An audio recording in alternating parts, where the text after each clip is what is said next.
Les digo bienvenidos a la distancia, es un verdadero placer que nos sigan. Pues a mí me congratula estar acompañada, como ustedes han observado, de distintas personalidades del mundo académico, tanto de México como de los Estados Unidos, y de manera muy general ahora los presentaré a reserva de que, si me lo permiten, daré lectura breve, una semblanza muy corta respecto de cada uno de mis colegas en sus intervenciones. El doctor Enrique G. Murillo, bienvenido, doctor, muchas gracias. La doctora Dana Alexander Levin Rojo, doctora, bienvenida, muchas gracias. El maestro Julio César Peña Vega, bienvenido. Y el maestro Daniel Edgar Muñoz Torres, maestro, bienvenido también. Y la maestra Greta de León, es un verdadero placer. Pues sin más preámbulo, me voy a permitir compartirles cuál será la dinámica en la que vamos a desarrollar esta mesa de trabajo. Primeramente, esta mesa va a girar en torno a algo que es fundamental para lo que estamos desarrollando, y es los contenidos del Programa de Cooperación Académica Integral California-México, que será la parte medular, ¿verdad?, en tanto para la academia es fundamental no solamente impactar en la parte de investigación, sino por supuesto que ese impacto tenga proyectos sustantivos y reales. Primero que nada, va a dar una breve presentación el doctor Enrique Murillo, de forma muy genérica, en torno al tema que nos ocupa, y después nos dispondremos a dialogar. El resto de los colegas, por supuesto, el propio doctor Murillo. El doctor Murillo fue nombrado por el presidente Biden como profesor de educación y actual director ejecutivo y fundador de Días en Defensa de la Educación de los Latinos, pero además es representante ante la Comisión Asesora del presidente de los Estados Unidos para promover la equidad, la excelencia y las oportunidades económicas para los hispanos en ese país. Ha sido un firme defensor de la mejoría de la educación de los estudiantes latinos, ha formado la Red Nacional de Educación Latina y, por supuesto, como presidente del Consorcio de Instituciones al Servicio de los Hispanos del Sur de California, pues ha hecho una labor importante.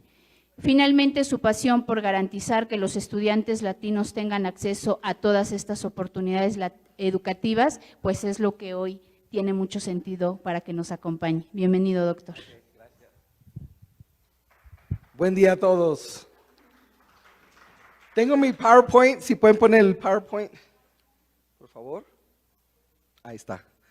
Pero antes que nada, quiero dar las gracias a la UAM, quiero dar las gracias al profesor Armando Vázquez, no lo hay ahorita, pero gracias. También gracias a nuestra delegación, venimos un grupo de 12 o 13 de California. Si es posible, voy a pedir a mi delegación que se levanten para que podamos darles las gracias a los que vinieron de California. Gracias.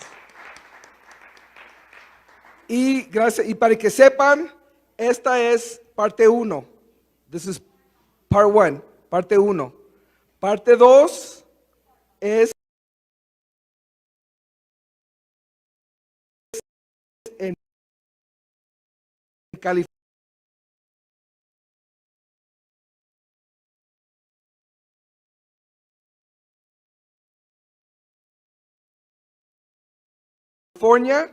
Nos vemos el Estados Unidos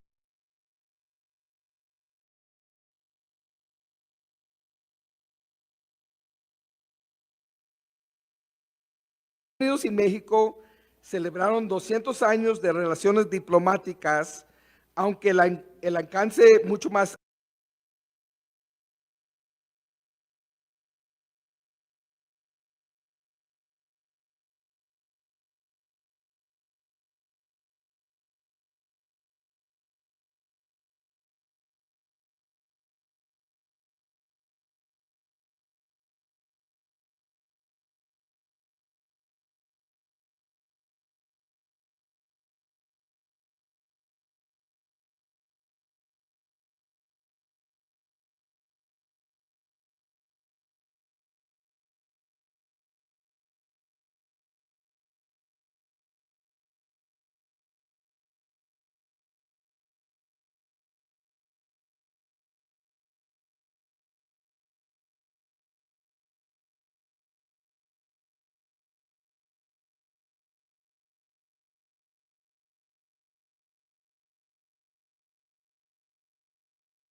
Azcapotzalco, professor uh, and researcher from September 1984, and he is a national researcher of the National System of Researches since 2007, level 2 since 2024, National Council of Science and Technology. The floor is yours, Dr. Abelardo. Thank you very much. Good afternoon, everyone. Particularly to those invited to this fourth table, which is the public policies to support a cooperation academic program, international, national, and binational agreements, and legal support.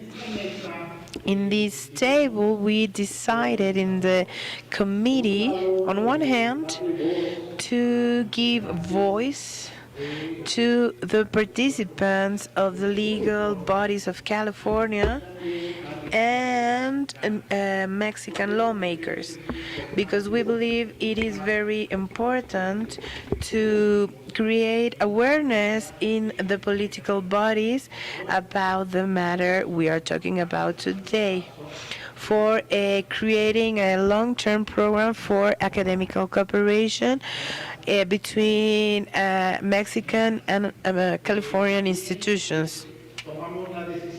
Also, we decided to invite two representatives. On one hand, we have one from the International Affairs Secretary, particularly from the Institute of Mexicans in Other Countries, and also from the Subsecretary of Higher Education of Public Education Secretary, because their functions are also very relevant regarding the matter that gathers us here today. So in total, we have two lawmakers from California. They're going to be participating via Zoom. We have three participators, Mexican lawmakers. One of them is going to be attending via Zoom, and two are here in person. And as I mentioned, one representative from the Education Secretary and one from the International Affairs Secretary. I'm going to introduce them, and basically I would like to pose a general question to all participants on the table. From your perspective as lawmakers or as members of ministries linked to education and Mexicans in other countries, what do you think must be the basic access for the agenda of legal tools, especially in Mexico? Which access do you think we need to develop to establish this cooperation program in long term? It is a very open question, but it's what we want you to talk about. Let's exchange some opinions about it.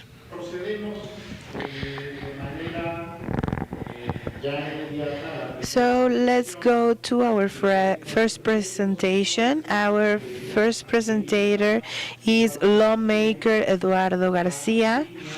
He is joining us remotely, and he represents District 36 of the Californian Assembly, which includes Imperial County and city and communities from Riverside and San Bernardino. He leads a lot of committees of this legal assembly in California. Particularly, we want to mention the work he has done regarding environmental security and toxic materials, and of course his participation in the select committee of the relationship between California and Mexico. So without further ado, I will give the floor to Eduardo Garcia. Welcome, Eduardo. Good afternoon. Thank you for your introduction. It is an honor to be here with you, even if it's remotely. It's a pleasure to share the table with you with this important matter. I heard from other participants during this morning, and I believe it has been a very constructive meeting where we have mark the mission and vision of these binational work, and at the same time we need to reinforce what we have as data strategies and the impacts that we're seeing in the Latin community, specifically the Mexican community here in California. For us to be part of this meeting is to make sure that the relationship between California and Mexico and the institutions of higher education have a greater link and more specific to be able to give opportunity and experiences for students in Mexico and in California. For us, this year working with colleagues between California and Mexico, we have a public policy agenda aligned with the conversation that we are carrying on today. So to be more specific, I would like to highlight the proposal that we will be working on this year, where we ask the understanding agreements between universities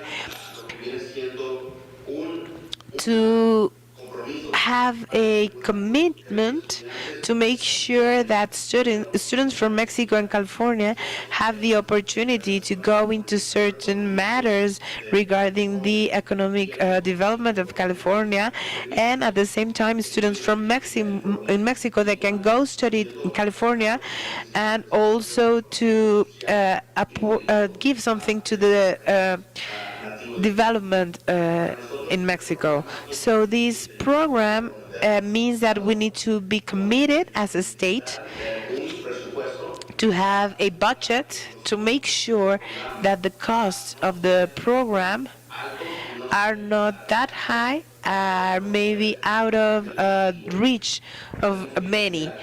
So we need to change certain public policies to make sure that this is carried on.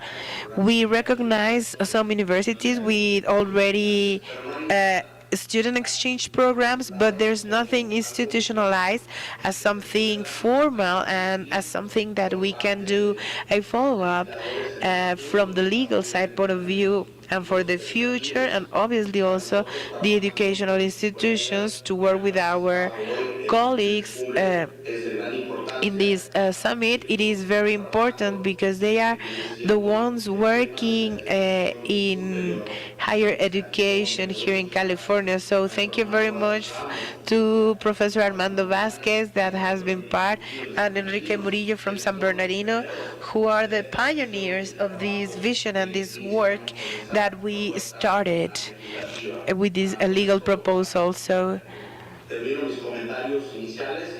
those are my opening remarks, and we are very happy to be part of this. Thank you.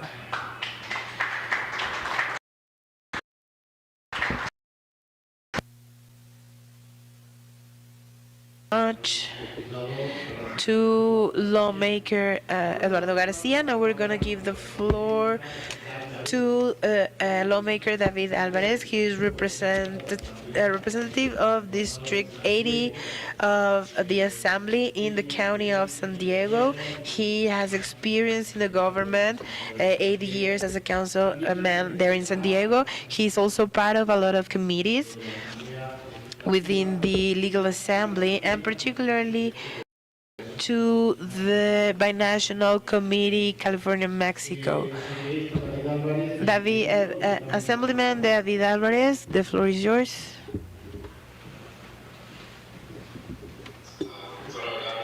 Thank you very much, Dr. Abelardo Maria Flores. Thank you for the invitation. Thank you, WAM. I would also like to thank Cynthia Prado. He hosted us last year, 10 lawmakers. We went to the National Palace. I think she remembers, and I would like to thank for that. When we took eight persons that were never in Mexico City to the city and how the government works, which is very important for us in California to understand because we're allies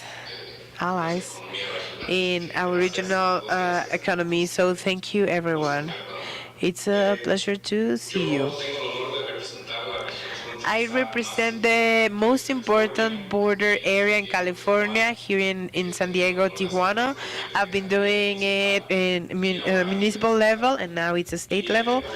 And obviously, the most transited area in San Isidro, which is part of my district, and I actually cross it frequently as the Cross Border Express project that I think many of you already are familiar with. One of the only entrance connecting both airports, the one in Tijuana and San Diego. So I'm very enthusiastic, but a little bit sad that I couldn't be there live because our legal session, because I had no time to get there. So it's a pity that I couldn't be there, but I just want to add that not only for the assembly, but also we are together in the plaintiff and always working together as a team. The work he does as president of the commission of these binational matters. I'm going to focus on two things so we can continue with the conversation that are specifically for education. We need to recognize Professor Armando Vázquez Ramos for its focus in educational matters. As Assemblyman Garcia said, with this exchange, which are very important. And we know that many of our universities in California send thousands of students annually to other countries because they have the resources and they want to take advantage also of the resources that they can take from in Mexico, the cultural learning, knowledge, etc. So all that work obviously is going to be supported and hopefully they will be successful. I want to talk about a project of last year, a project that also project for this year that hopefully will continue. Last year it was AV 91 that for the first time allows schools here in the border area in San Diego and Imperial Valley to allow those binational students, those living in Mexico, in the Mexican side of the border, to go to our schools as if they were Californian residents. Why is it important? Because the fee to be in these colleges can be a difference between $5,000 if you are not from California to $500 if you are Californian. We've always recognized our region here in San Diego Baja, I should say. We've always say the Cali Baja. And it is important to have everything integrated, even the preparation, the training of future professionals to develop even further our economy. So the governor signed this last year and we're just implementing it this year. And hopefully for the first class going into this school this summer, it will be more accessible for Mexican students living in the border area. The second project I want to talk about, we have ABLET 2633. Let me just check if the number is correct. Yes, AB 2633, which is a new proposal where we're looking for the universities in California to be authorized, the legal authorization to offer binational bachelor programs working together with universities in Mexico. This gives the opportunity to more students and offering new learning curves that we don't have today, because as my colleague mentioned, we don't have these exchanges right now, and even less these binational programs. So that's education. Hopefully, we will achieve the same thing that we achieved last year, so that this region is better integrated. Thank you very much for the opportunity. Thank you, Assemblyman. I understand that Assemblyman Eduardo Garcia needs to go away in a few minutes, so I will dare to make a question. If you could explain further the proposal AB 82, which is, it has very important element, one-on-one. So if you could explain the content of this proposal, please. Yes, for us it is very important to have this equality between student exchange. We would like to see for each student that goes from California to Mexico, we could also have a commitment from the California state to open a space for Mexican students. It is important to have a formal structure in an understanding agreement to make sure that these links don't disappear with other leadership, that is deans or the ones in charge of these programs. What we see is that many times in many campuses or universities, they have different requirements, programs for these exchange.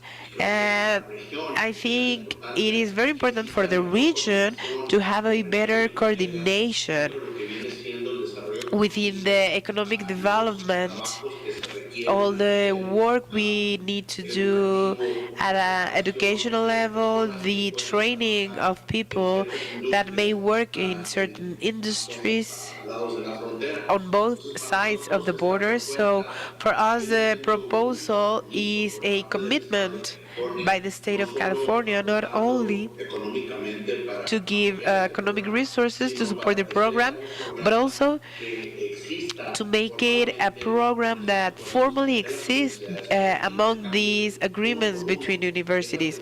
So this one-on-one is to make sure that just as the Californian students are able to study to study in Mexico, also Mexican students to go to California. Our border region, I represent the areas of Mexicali, Calexico, the front border in Baja California, where we see a lot of students that are interested in going into community college. We have an extension of campus of the University of San Diego. So we want to make sure that those students have the opportunity, and as my colleague mentioned, cost is something that needs to be affordable for everyone, so that doesn't become a barrier. So that would be the description of the one-on-one exchange. Thank you very much. I think the view is clearer now, and it gives us something to think about here in Mexico. I think uh, lawmaker Alma Grisela hasn't been able to come online. She had a family emergency, and that's why she's not here with us. She had to go back to Michoacan.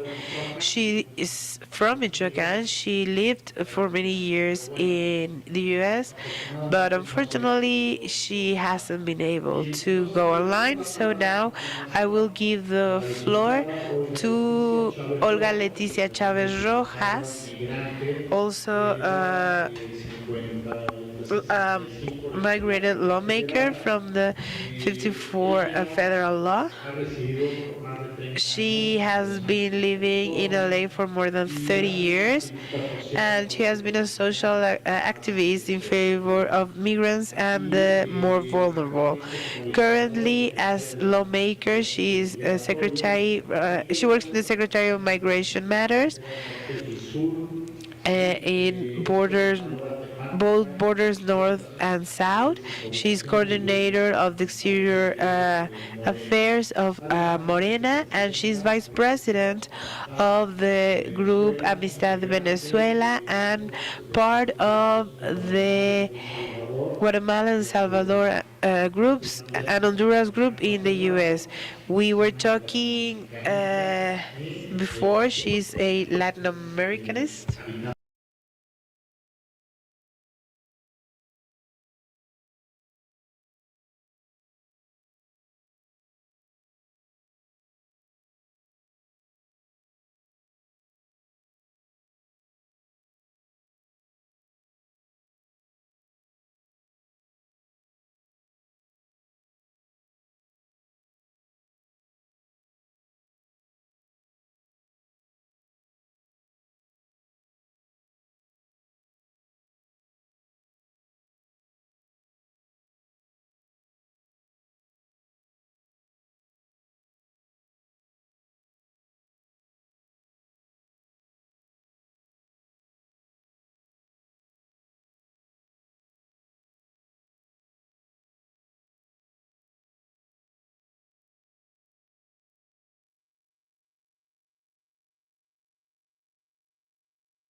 Some of these benefits include access, equal access to education, fostering inclusion and equity, the development of skills and power, the preparation for the labor work, the reduction of poverty and inequities, and the construction of a better informed and prosperous society. Benefits that are part of the comprehensive development of people, and also for the strengthening of communities and societies altogether.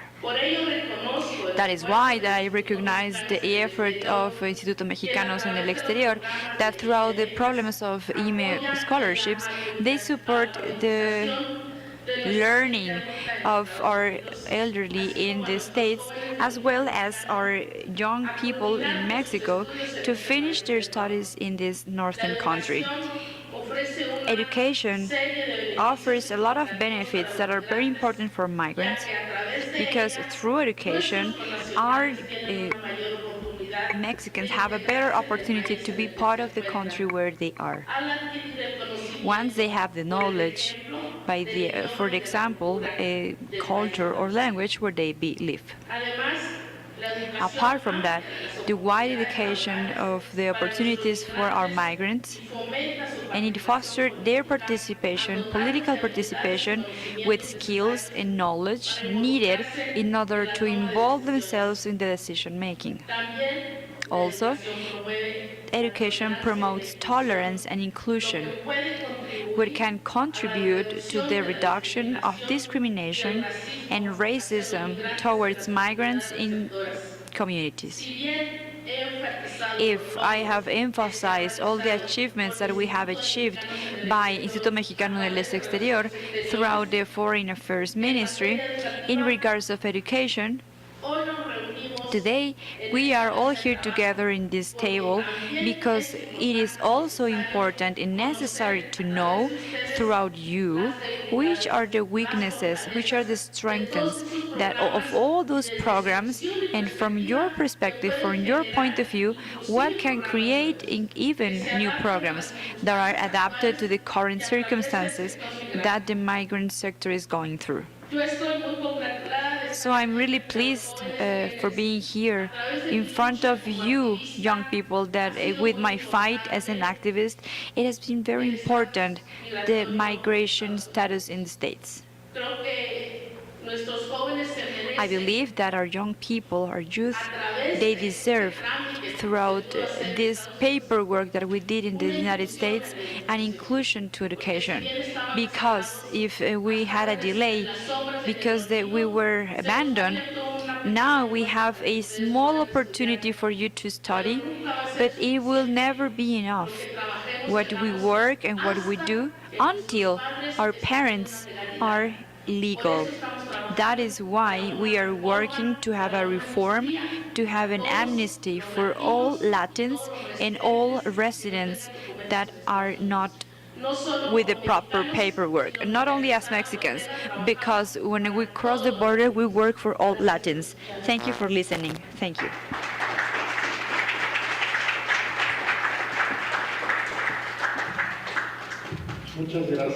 Thank you.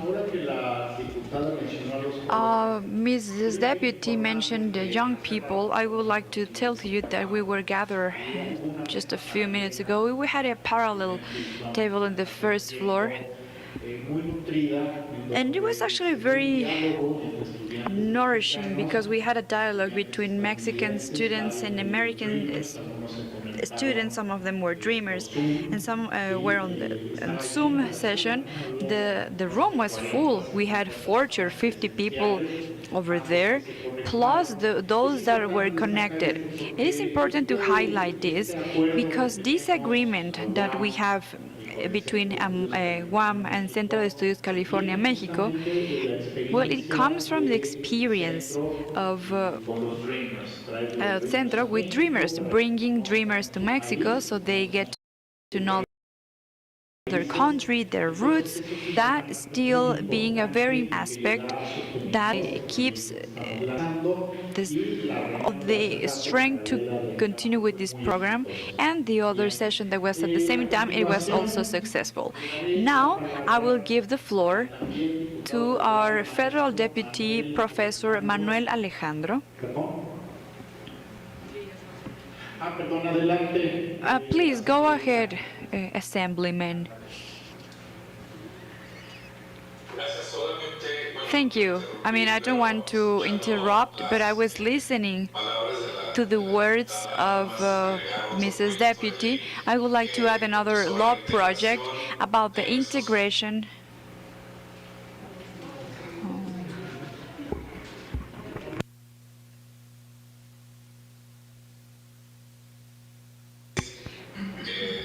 we missed the connection, but it is an opportunity for our students.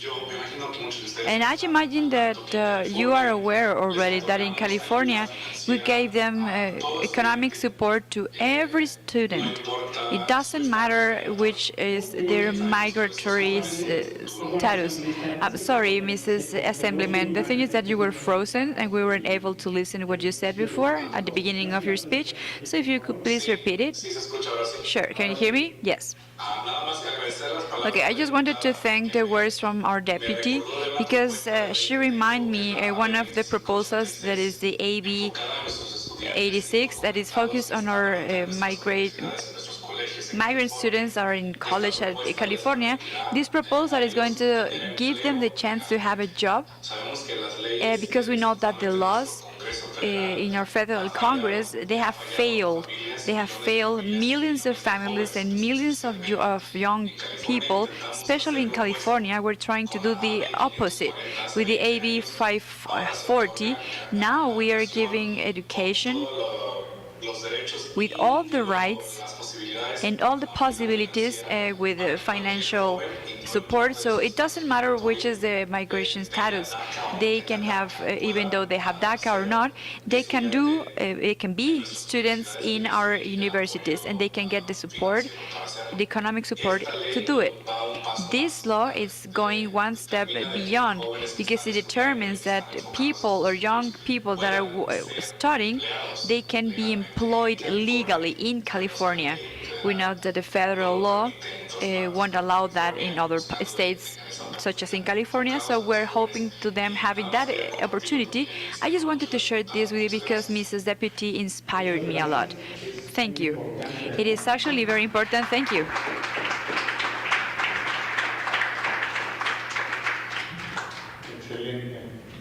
Great. Okay, now we're going to give the floor to Mr. Federal Deputy Manuel Alejandro Robles Gomez. He has a degree on law by UNAM. He's a professor at the Faculty of Law at the same university in international public law,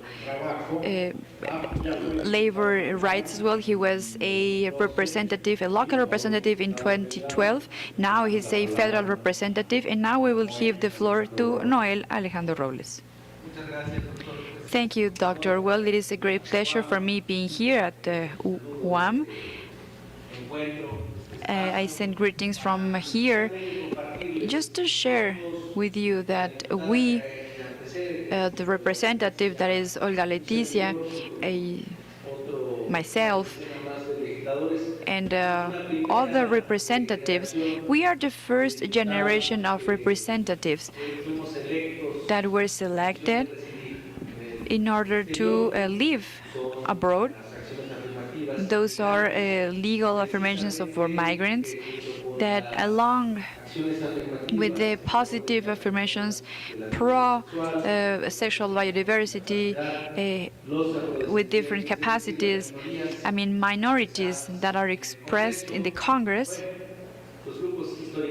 well, groups that were historically excluded, we do not share that we are a minority, because we actually are groups that are not part of those public policies, and that today we are in the spot. So part of the times that our country is going through are the considerations that in favor of poor people, it is better to attack poverty first. So that is what we have at the Chamber of Deputies, and we replied that now we have the second generation of representatives that are going to be elected on June the 2nd, and there we will have Mexicans as well, people from our country that comes from New York, from California, and they come with this perspective as well of including topics that were not part of the Congress discussion. Because as you know, perfectly know, the state that the Mexican president says is to stop to give the dignity to those Mexicans that had to leave our country, and actually he described them as heroes because after 3 decades they had a definition that was practically of non-being part of Mexico, not part of the country, because they were people that were rejected or that rejected their homeland, and because they didn't fight for our country. And since he arrived to 2018, the fourth transformation, there's a new definition of Mexicans that live abroad. And now they are the residents of North America, whether because they were denied with the state of right, or because of the exercise of job, or because of the lack of opportunities. That is a horizon that is giving us a new perspective, and that the president is presenting. Migration is going to be always trying to look for the hope and not for the need. It's not going to be the hunger that is going to take our peoples to move to another territory just expecting to have everything. And that is a very important change.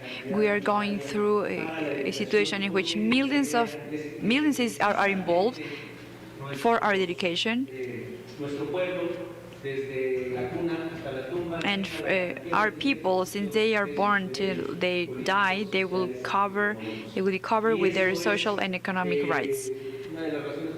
That is one of the reasons why you will see two of our ministries, the education ministry, because we are convinced that the youth need to be in a classroom since kindergarten to the post-grade stage. So the purpose of them is to go out of the country with the hope of accomplishing their dreams.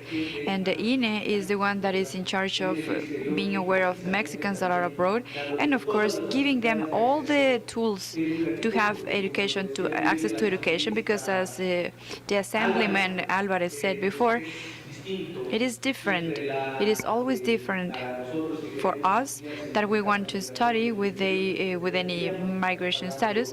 Well, if they are paying international fees as international students, and of course that is not, yeah, I mean, that is not affordable for most of our communities abroad. And it is then when we have this institution to get rid of that gap for our Mexicans abroad, and to compensate it, we can complement those that are educated already in the States. So that is our desire. The desire, our wish is that to have our country, to remain people in our country, and to be free with different horizons and with different academic goals, and also labor goals, taking into account other considerations. In labor terms, we presented a law that is called, or is an initiative that is called, to protect internationally workers, because with this academic approach, in order to solve all the obstacles that all type of borders have, and the racism that our people is going through, specifically those who live in the States, that is defending the international worker in order to make it throughout the national service of employment. All these visas that are given for North America and the United States, so they can be managed by our own government.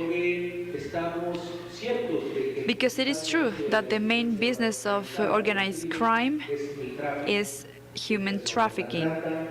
Human trafficking, and that is what we would like to address.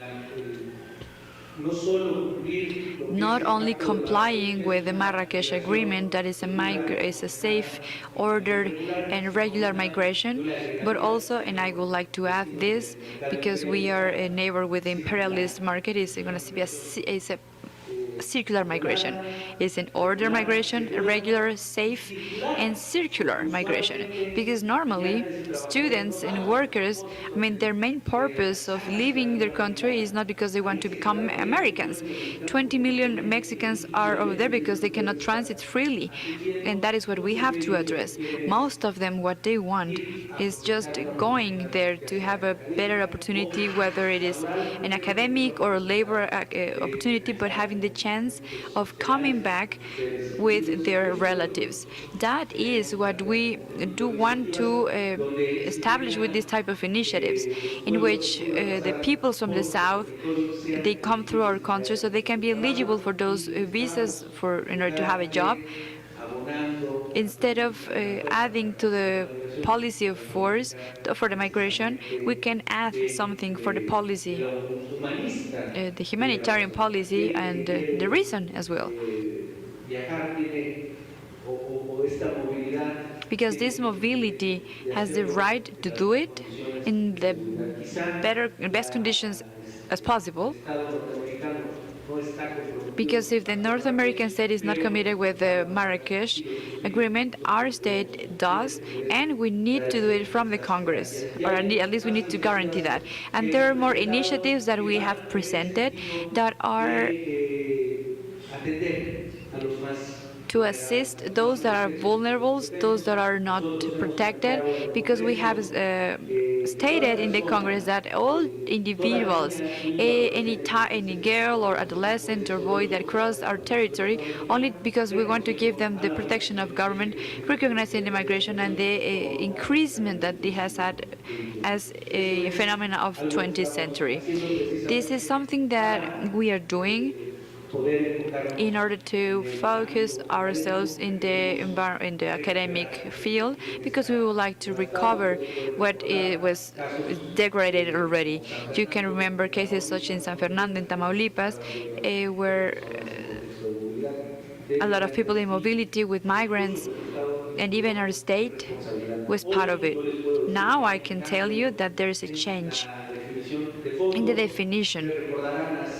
You might remember just a couple of decades ago, we had a president that made visible migration, but under a neoliberal perspective. You remember Vicente Fox Quesada, as president of Mexico, that he was arguing that Mexicans, we were willing to do the job that not even, he didn't say Afro people, he said that Negroes want to do.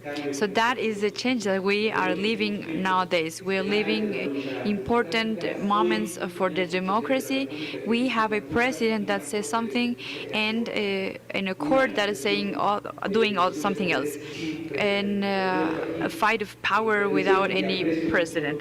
So I appreciate this initiative of the Universidad Autónoma Metropolitana and the invitation, Dr. Abelardo. Thank you, everyone.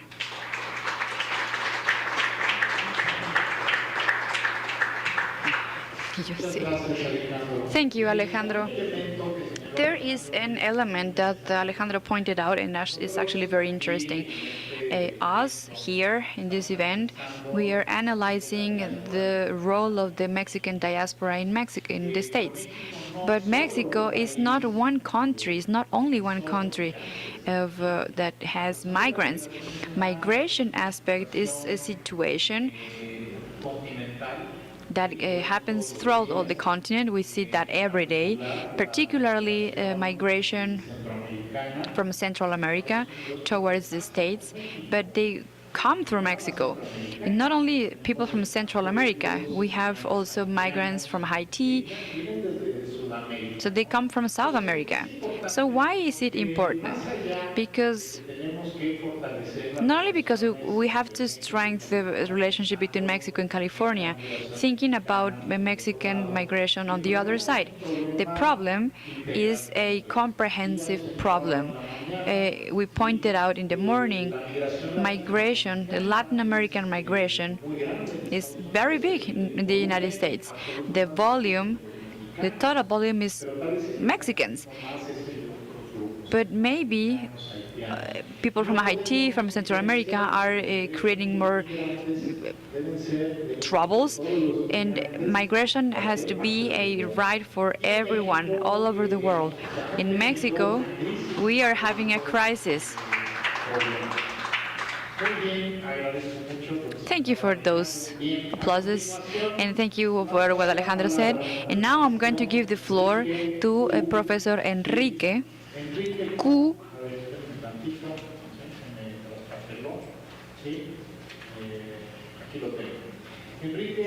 So Professor Enrique Gu is the coordinator of mobility and academic cooperation in higher education, and is the coordinator of the teamwork for the transversal implementation of the national strategy of inclusive education from the Education Ministry. Particularly, you are in the Subsecretary of Higher Education Ministry with our colleague and friend Luciano, a professor at UAM. So in regards of human rights, is the General Director of with non-governmental organizations of the National Commission of Human Rights.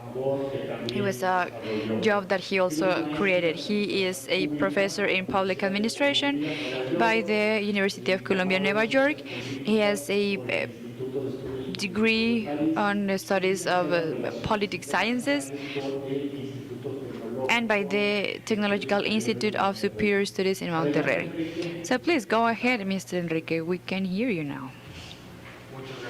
Thank you Thank you for the time and thank you for the chance for letting me be here. I will start with something very special on behalf of Mr. Conchero of sending you the greetings that he sent to all community at UAM and for all of those that are organizing and are online with us. I would like to say, first of all, with willing to answer and to build different options to identify which are the axes of a agenda of cooperation, setting what we are doing, which are the elements we're working from the Ministry of Education, and especially with higher education, that is the space, this is the matter of today. But it is articulated as Mr. Robles said, with different institutions and policies that are going to integrate other elements to what we have as the functions for higher education, because they respond to a great effort that has been doing in this administration, Mr. President Lopez Obrador, to recognize and to make valid all the rights for all people. And within that, the value that all the educational services have as an opportunity to build and to empower this human right from other rights. It is an objective, it is a goal that have taken us to promote different transformations, changes to reformulate all the articulation from the institutions and legal, so we can receive education as a factor of social equity, justice in society, and equity and integration, and of course the transformation towards welfare. So in that sense, one of the jobs that I would like to talk about has to do with the modification to the Constitution. Our lawmakers in 2019, they approved a new version of the article number 3, and just to mention some of the elements that are now part of the criteria of equity, inclusion, and culturality as part of the services that we need to guarantee. So, apart from talking about we're thinking how we're going to educate them, because that invites us to reflect why are we doing all the process of training people, comprehensive people with a critical vision, participative vision, with a territorial vision, and that takes us back to education that can only exist in which people are participating, are taking part of, to know what is useful or not in education. To why are we using or why are we increasing all these schemes of collaboration, international, transnational, that are giving us a chance to articulate different needs or different solutions for problems that we are facing.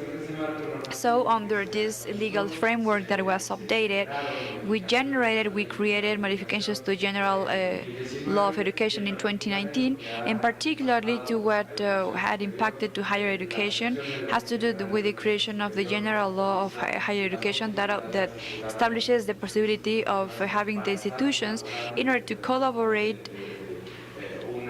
And I will let you know one of the initiatives of CDM of Mexico City to collaborate in a common space. How can we understand better the challenges that we are facing? One of those is the phenomena of migration and everything that has to do with the economic, social, and political aspect that created. But we have also some other challenges such as authorities.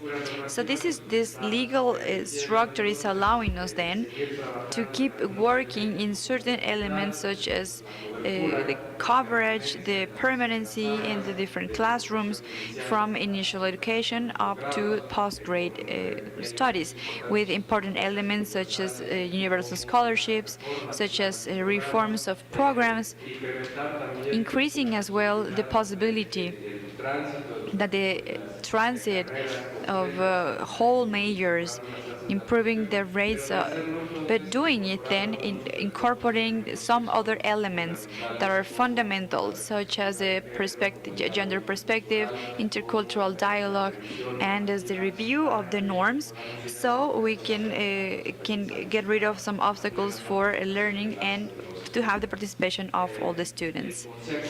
The concept as well to improve education, it is not as a searching theme of quality as a qualification, but it has to do with permanent processes of continuous improvement, as well as the excellency according to the context and objectives of each of the communities and institutions that need to respond to them.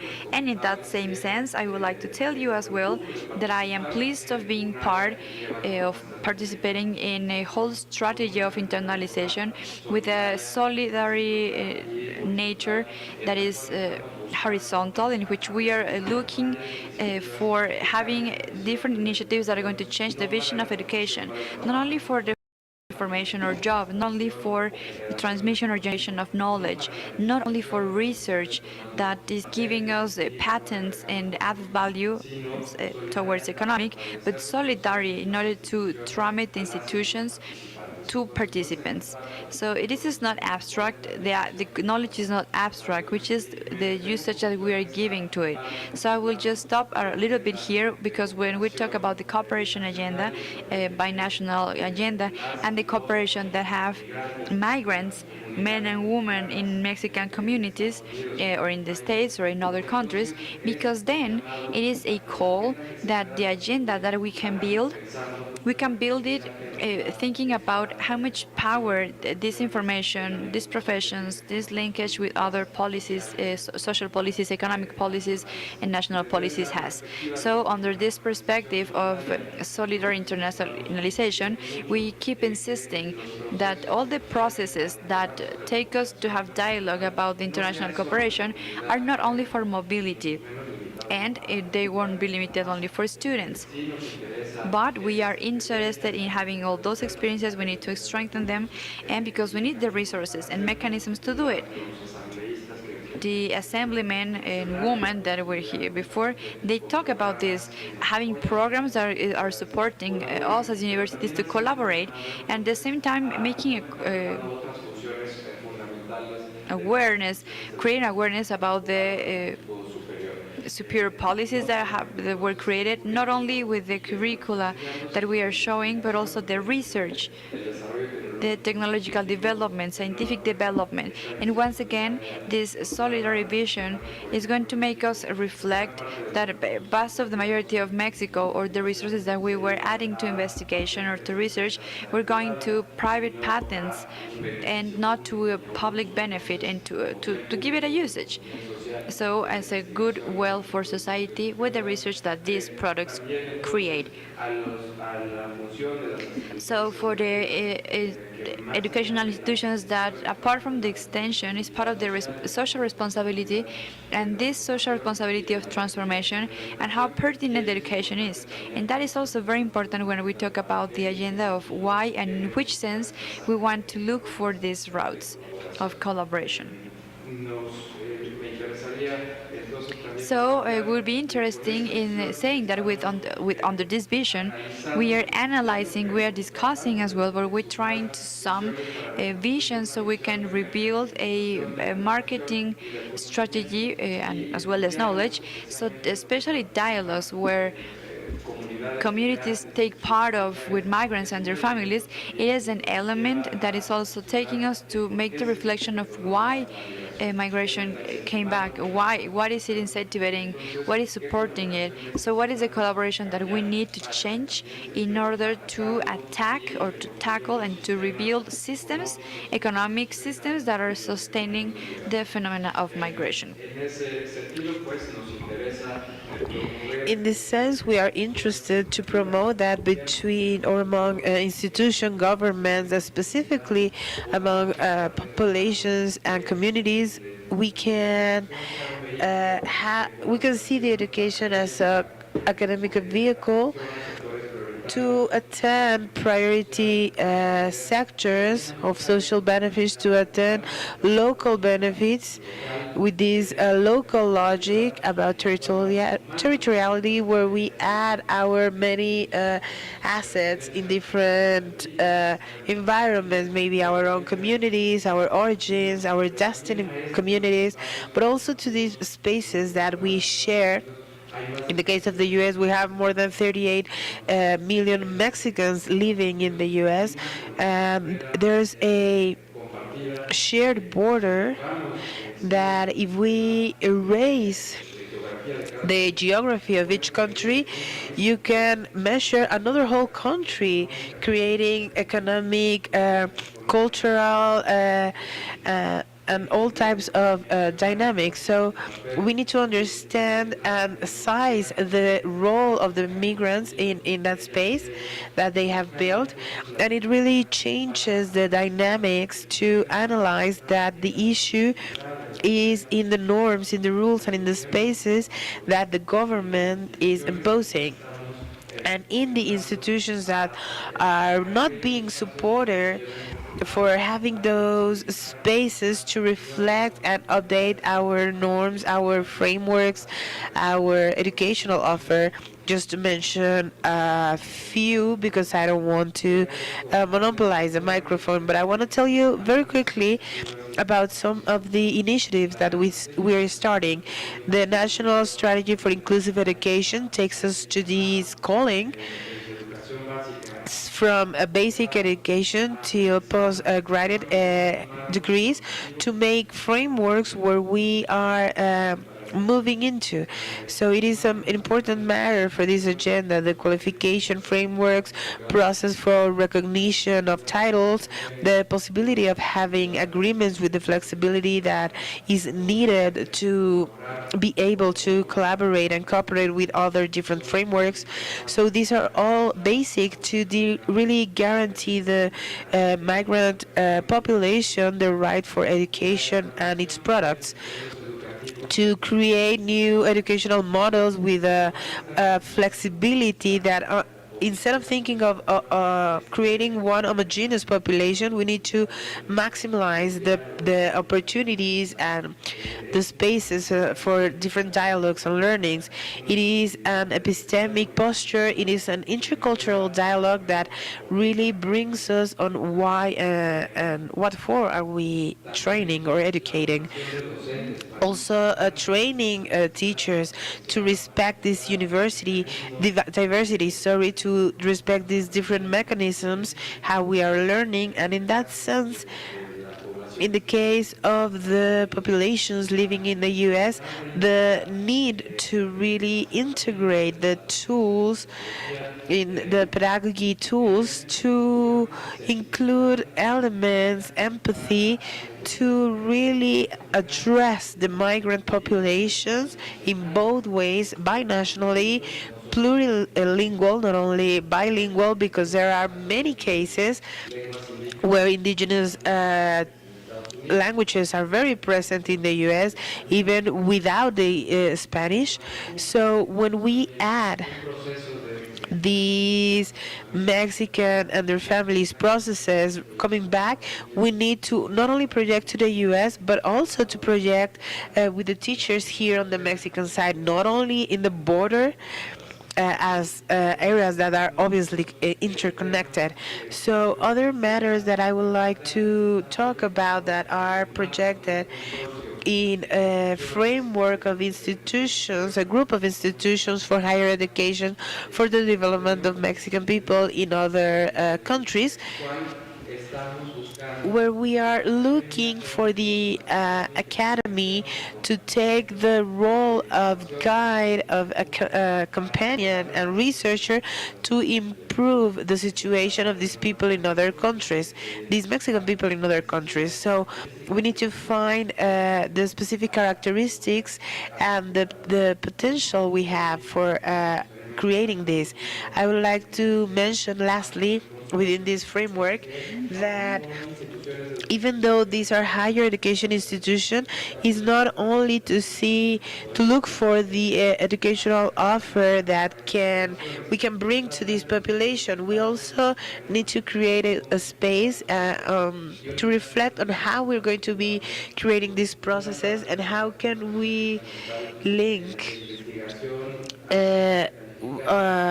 to have this space to have specialized and accurate research in many sectors, political, environmental, etc., that also share the roots between our countries and gives us the possibility to have a direct participation in this agenda. And that will be all for me. Thank you.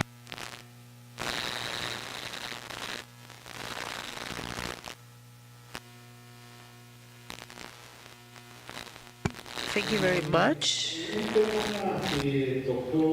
Something that Enrique talked about, and I think it's very important, is the matter of the coming back migration. And we were talking about that during lunch because it's a very specific problem. Migrants coming back, sometimes they're coming back voluntarily, sometimes they are deported. And there are particular cases, like the one Armando was mentioning, of the children of illegal parents that were deported even though they have a birth certificate from the US. And that creates a legal problem here in Mexico because they couldn't be subscribed to schools because they didn't have a Mexican birth certificate, and also cultural problems and reinsertion problems. So I think this is an important matter that we need to also talk about. It is one of the bases of the Dreamers program. And I think another matter that is very important that we talked about this morning, since 1994, for these free trade agreements, foreign investment, capital fluxes, and since then we were pointing out without these were all being done without working and educational frameworks.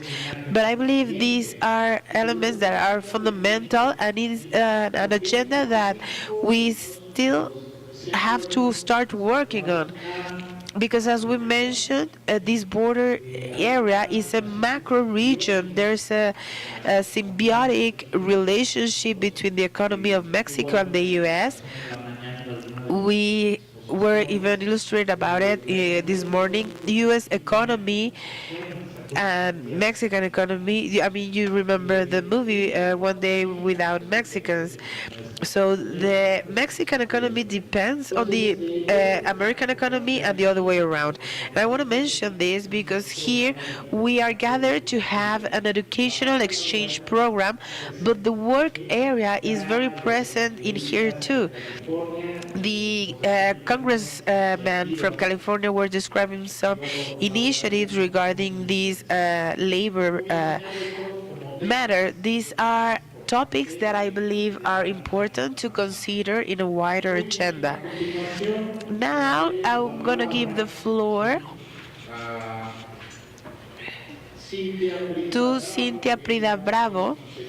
She's counselor of the Mexican Exterior Service. I think for all her career, she's been participating in different activities. She was in the Mexican Embassy in London, in the Chancellor Office, and currently she is Executive Director in the Institute for Mexicans in Other Countries, where she is in charge of link and culture, gender inclusion, diffusion and communication, and IT. So, without further ado, I will give the floor to Councillor Cynthia Prida Bravo. Thank you very much. Good afternoon. Thank you, Dr. Avalardo, Marina, for this invitation. I would like to greet warmly everyone from Engineer Luis Gutierrez, who would have loved to be here, but he's in a commission. I understand that my speech is going to be the last one, so I'm going to try to be brief and interesting, taking advantage of Professor Enrique, who talked a lot, or the big topic that I had prepared but it doesn't matter because there's so much to say about this matter. I cannot stop feeling privileged to share the table with representatives, congressmen and congresswomen, and obviously with Professor Ku. I would like to start this session with a question or with something that could make us think that maybe we can answer at the end of it. Our beloved researcher Patricia Gavaranda says that there are 2 million students constantly moving between Mexico and the US. That's one of the topics gathering us today and inviting us to reflect. However, there's a very important topic, and it's not only about those students moving. Currently, we have subscribed in the K-12 system, so that one from kindergarten till technical or education or community college. Currently, we have 10 million Mexicans subscribed to that system in the public U.S. system. 10 million Mexican of youngsters that I would call part of a demographic bonus. Why? Because U.S. since 2025 is going to have 76 U.S. citizens that they call the baby boomer retired generation. And Mexico at the same time is seeing their population growing old very quickly. Mexico for many years does not comply with the replacement rate. So for 2 adults, we don't have 2 children. We have 1.5, 1.8, depending, but our population is decreasing, and that implies 2 things. One, we don't have new migrants going to the U.S. Our migrant population that was kept in 12 million currently is at 10. But the biggest thing, the most important thing for both countries is that we need to keep all of those baby boomers and us in the US, those that are going into retirement and they're going to pension system, which needs a new generation of people earning good wages. Otherwise, they won't be able to pay those pensions. So I'm asking you, if those Mexican youngsters, if those 10 million Mexican youngsters currently subscribe this system, no access to the higher level education, they have no possibility to go into this economy where we produce the wages, the best paid wages. Then who's going to pay for all of these pensions of these retired people in the US? We are listening, and it's true. We have a lot of Central American migrants going into the U.S. or trying to go into the U.S. and from other countries.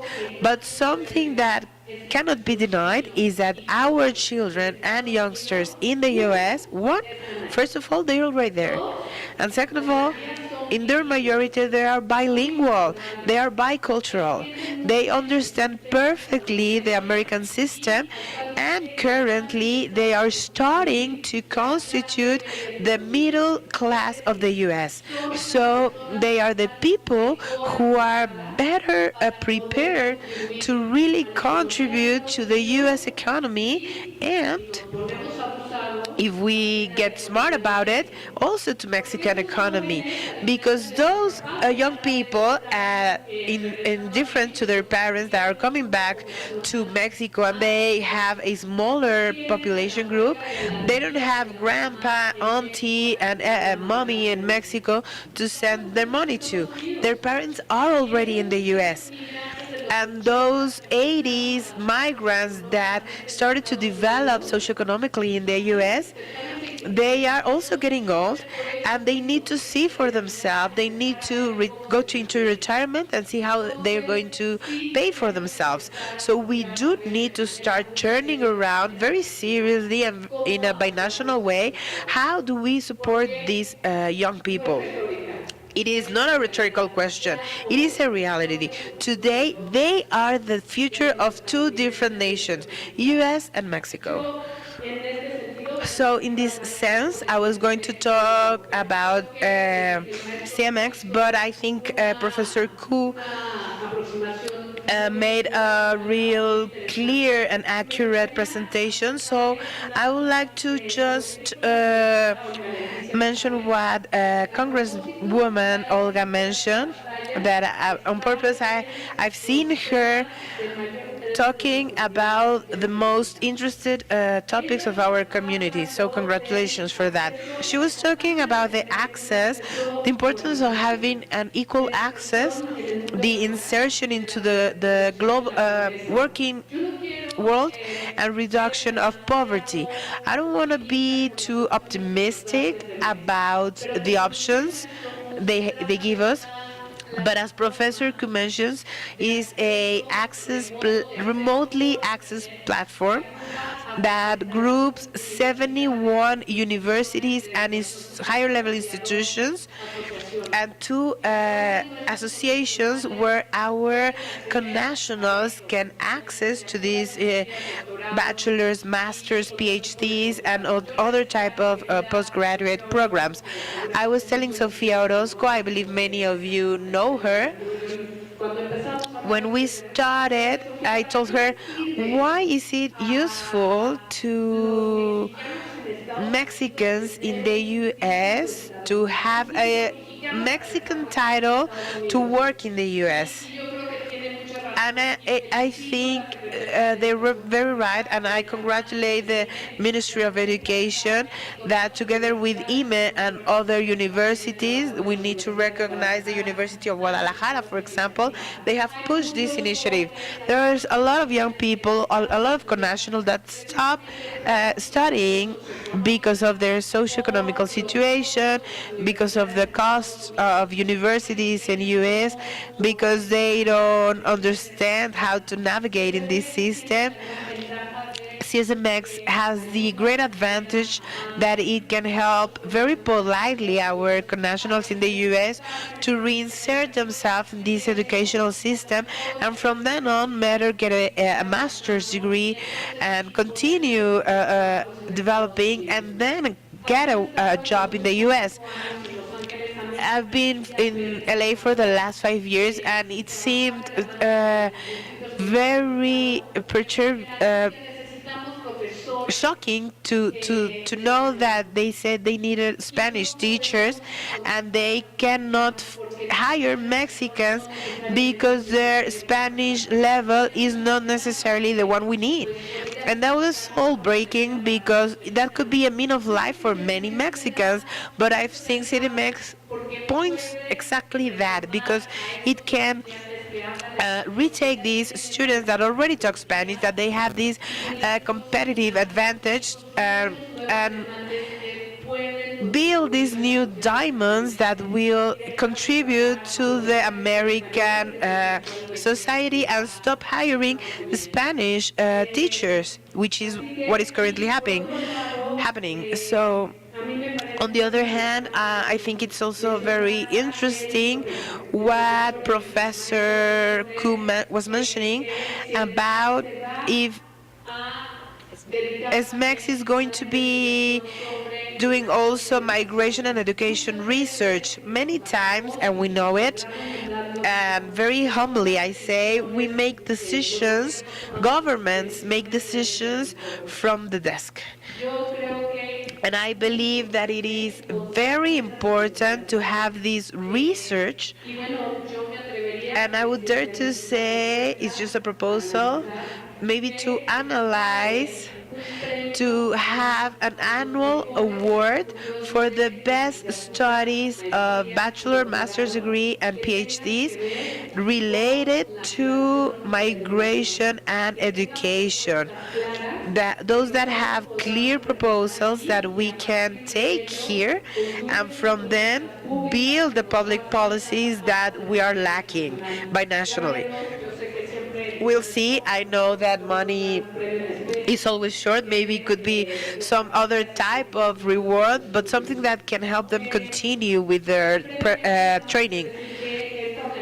Briefly, I just want to say that this institution is a non-profit organization and is headed by the two governmental institutions represented here. And without going into detail, we don't have this migrant population, that meaning being born in Mexico and then going to the US to live, but we have around 38 million persons with Mexican origins living in the US. So let's hold it back, because those 38 millions can potentially become more than 50 millions and many more. Because 2 years ago, the Mexican Congress approved an initiative, a constitutional initiative that allows children from Mexicans that were born in other countries, not here in Mexico, in other countries, were also considered Mexicans. So I think it is good to see that population, because of their potential and the big contribution that, as I mentioned before, can be in favor of both economies. I think we here, the Mexican migrants, their children and grandchildren, we are all part of this big Mexican nationality, and we're making it bigger if we have the capability to work together. Thank you.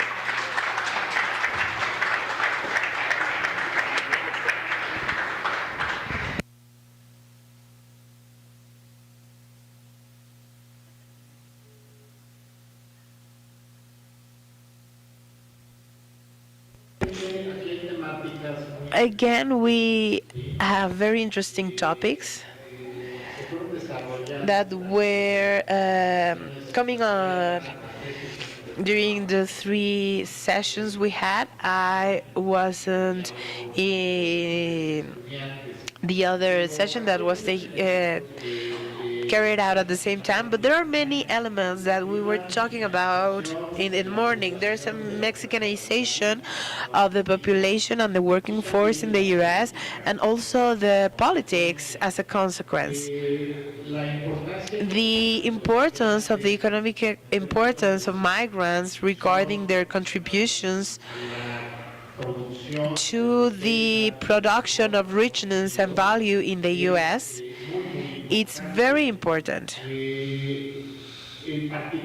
Particularly, we were talking about this mega region, cultural mega region, 170 million Mexicans in both sides of the border. I would insist, or I would like to hear comments at different levels. Why? Because in this event, actually, what we are working on is agreements, an educational strategy, specifically higher education. That's the perspective of the agreement that is signed between WAM and the Centers of Studies California, Mexico. But there are other topics that have come up that show the complexity of the matter. Something that I see a lot is the multi-language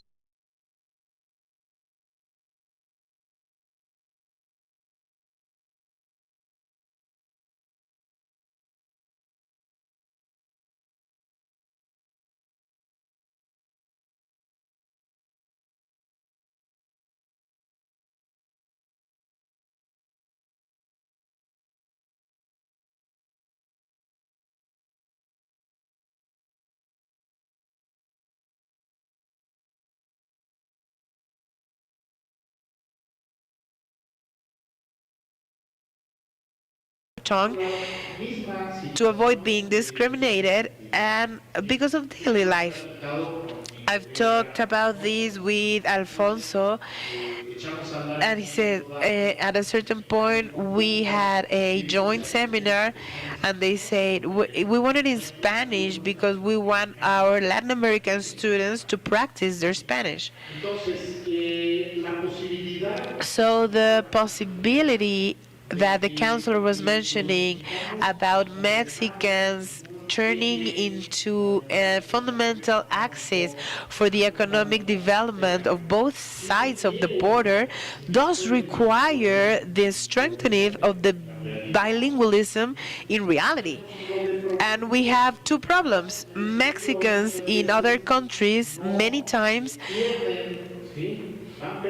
start losing their language, Spanish, even in quality. They can speak it, but there's a problem about quality. And in Mexico, we have a problem. We are not bilingual here in Mexico. It is amazing how the higher level institutions, the high level education institution, even though it is a requirement to have a second language, actually the levels of bilingualism in the educational level here in Mexico are very low. So this is a problem that I want to mention because I want to know your opinion. How can we promote a bilingualism in both sides of the border? That takes us to a situation that implies for educational strategies not only at a higher level but at other levels. So I wanna put that out there as a problem because we have the experts here to create the ideas about it. And another matter that I would like to ask. I was talking before about agreements, educational agreements, but also labor agreements. And there's a matter. There's something that has to do with the recognition of degrees, revalidations, equivalence. There, we have had some experiences. Representative Alma, who couldn't be here, she was part of a revalidation programs for those going back to Michoacan. It was very important, but I believe that it is not being generalized. So we were talking also about a case of the University of Guadalajara where the physician titles given by the Guadalajara University some years ago allowed the students to work in Mexican communities. So these two examples, I believe, are interesting. However, I would like to hear your opinion because I think this is linked very closely about these agreements and the working aspect. Someone was asking, what what does a Mexican do with a U.S. title if we don't have these mechanisms to revalidate, etc.? So I would like to pose these two questions, and I would like to hear your comments, taking advantage of your expertise. Thank you. And now you have the floor. Well, thank you. 2 points that are fundamental and how we are working on it so you can help us out to improve what we are doing right now. About the plurilingualism, bilingualism, this strength that we need to take advantage of, and as Councillor Cynthia Pria was telling us under a bigger perspective, we need to keep working, first of all, in Mexico, to strengthen this vision of the same and the biodiversity with linguistics and how to improve it with the teaching and learning strategies. We are doing it with the new plans and with the new educational programs. We're being more flexible, but we're going to be missing the professionals of teaching and managing different languages. Just to give you an example, not only for basic education, with higher education, we never realized when the Constitution was modified in order to recognize this plurilingualism, and the way it is with the second article number 2, that it recognized automatically that a student with another language can present a thesis in their own language, because those are national languages, 78, Spanish, Mexican language, sign language, among others. But when we talk about these figures, definitely we need to sum that, add to that. And when you have to do that possibility, we are not part of the institution, so we cannot do the assessments or the evaluations, so we cannot accompany with the investigations, with the research, so we go back to the basic education. The training of teachers, initial training of teachers, we are looking to have better collaborations, mainly with the United States and among other English speakers countries, in order to improve the tools of the language and as well the tools of teaching in other languages. And in that same sense, we are facing the need of having certifications and to have a continuous improvement, not only for teachers or professors that are teaching English, but for all the subjects, because when you are reaching or you are getting close to use that language specifically for certain purposes, you need to have a better domain. So we have had just a few moments where we have more flexibility on behalf of the states in order to work with the plurilingualism aspect. We collaborate with the embassy in different projects in which we were told, the thing is that they don't even speak English. Students or teachers, they don't even speak English. And we can be focused on different points. I mean, for sure, that is a challenge that we need to improve. And another one is, of course, how are we creating or training in other languages, teaching in other languages, so Spanish could be also be used in those exchange spaces. So flexibility that we need to trigger, it is makes us do that. We as institutions are aware of that reality. It would be very helpful projects such as the one that we have in the States, such as the Bridge USA from the State of Department, in which we are looking to have more teachers, speaking teachers for the states, so we can articulate this with the policies that we have of PROVEM, of training teachers, bilingual teachers, national teachers, and transnational teachers as well. So we can then look at it not about how many teachers do we need there, but in both sides, how are we training these teachers, which is the experiences that we are giving to them with the usage of language and teaching as well. So I do think that is also very important regarding that. The other thing about the validation and the certification, and I would add the certification of them. We have a very important challenge of knowing our educational systems and to knowing our procedures for these processes. In Mexico, we are concentrated in administrative areas in public education. Meanwhile, in the States, it is different, and they have different parties that are being part of issuing these degrees or having these certificates. So they are not governmental speakers. We do need those intergovernmental participation.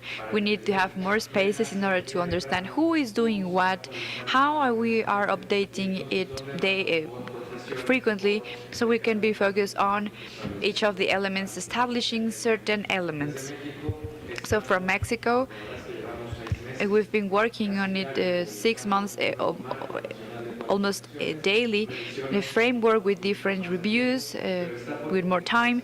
But we are about to publish a national framework of certifications that is going to give us the possibility of this homologation of degrees, titles, and even credentials, or when you don't have the title when you didn't finish the school, because it goes along with a national system of accumulation for the transferring of credits of education.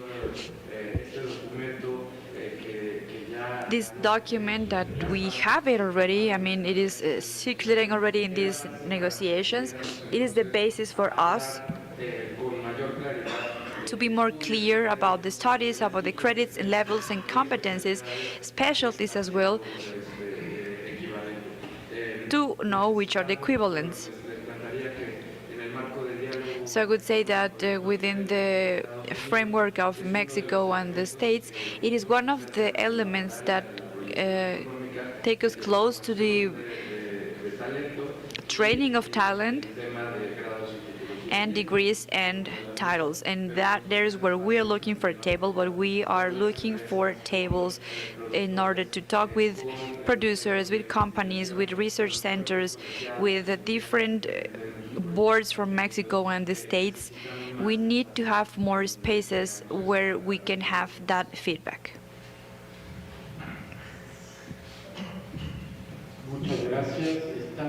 Well, thank you.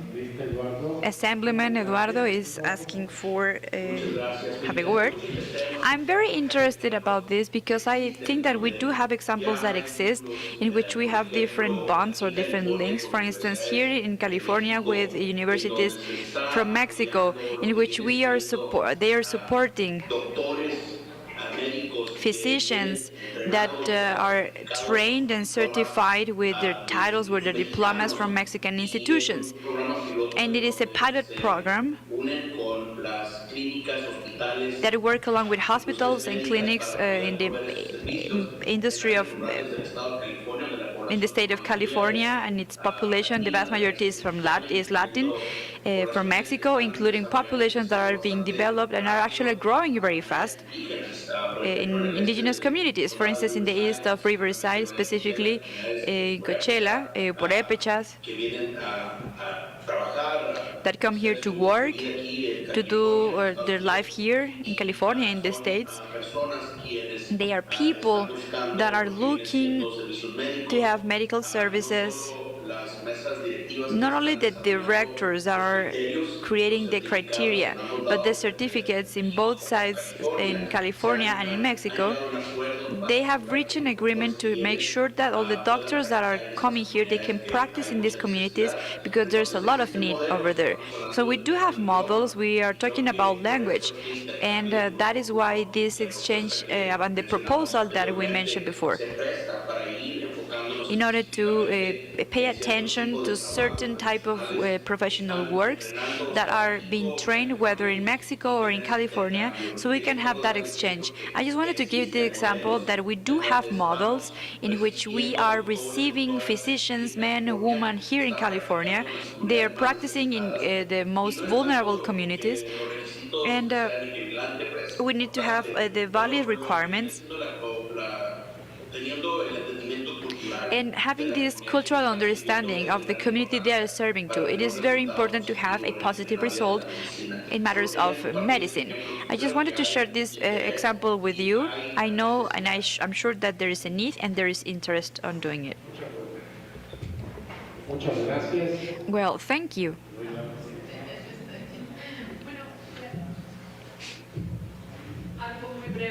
Something very brief.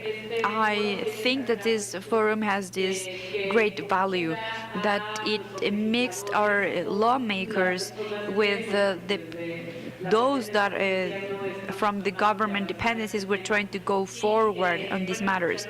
And as the Assemblyman Eduardo Garcia said before, this initiative of equity and the exchange of students, but this proposal of the Assemblyman David Alvarez that talks about the binational studies, if that could be approved, I do believe that we would give a very good big step.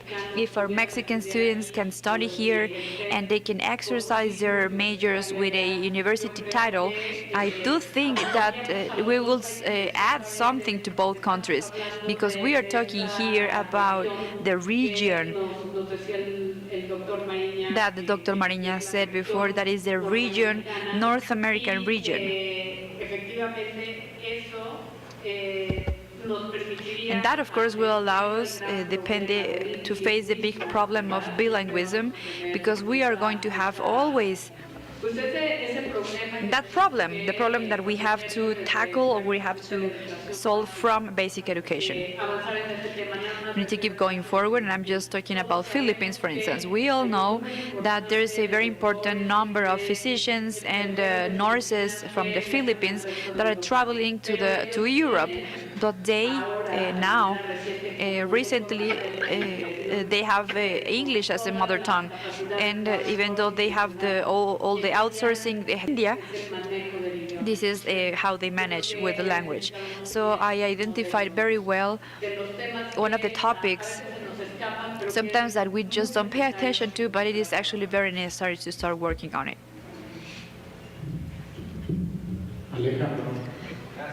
Alejandro, please go ahead.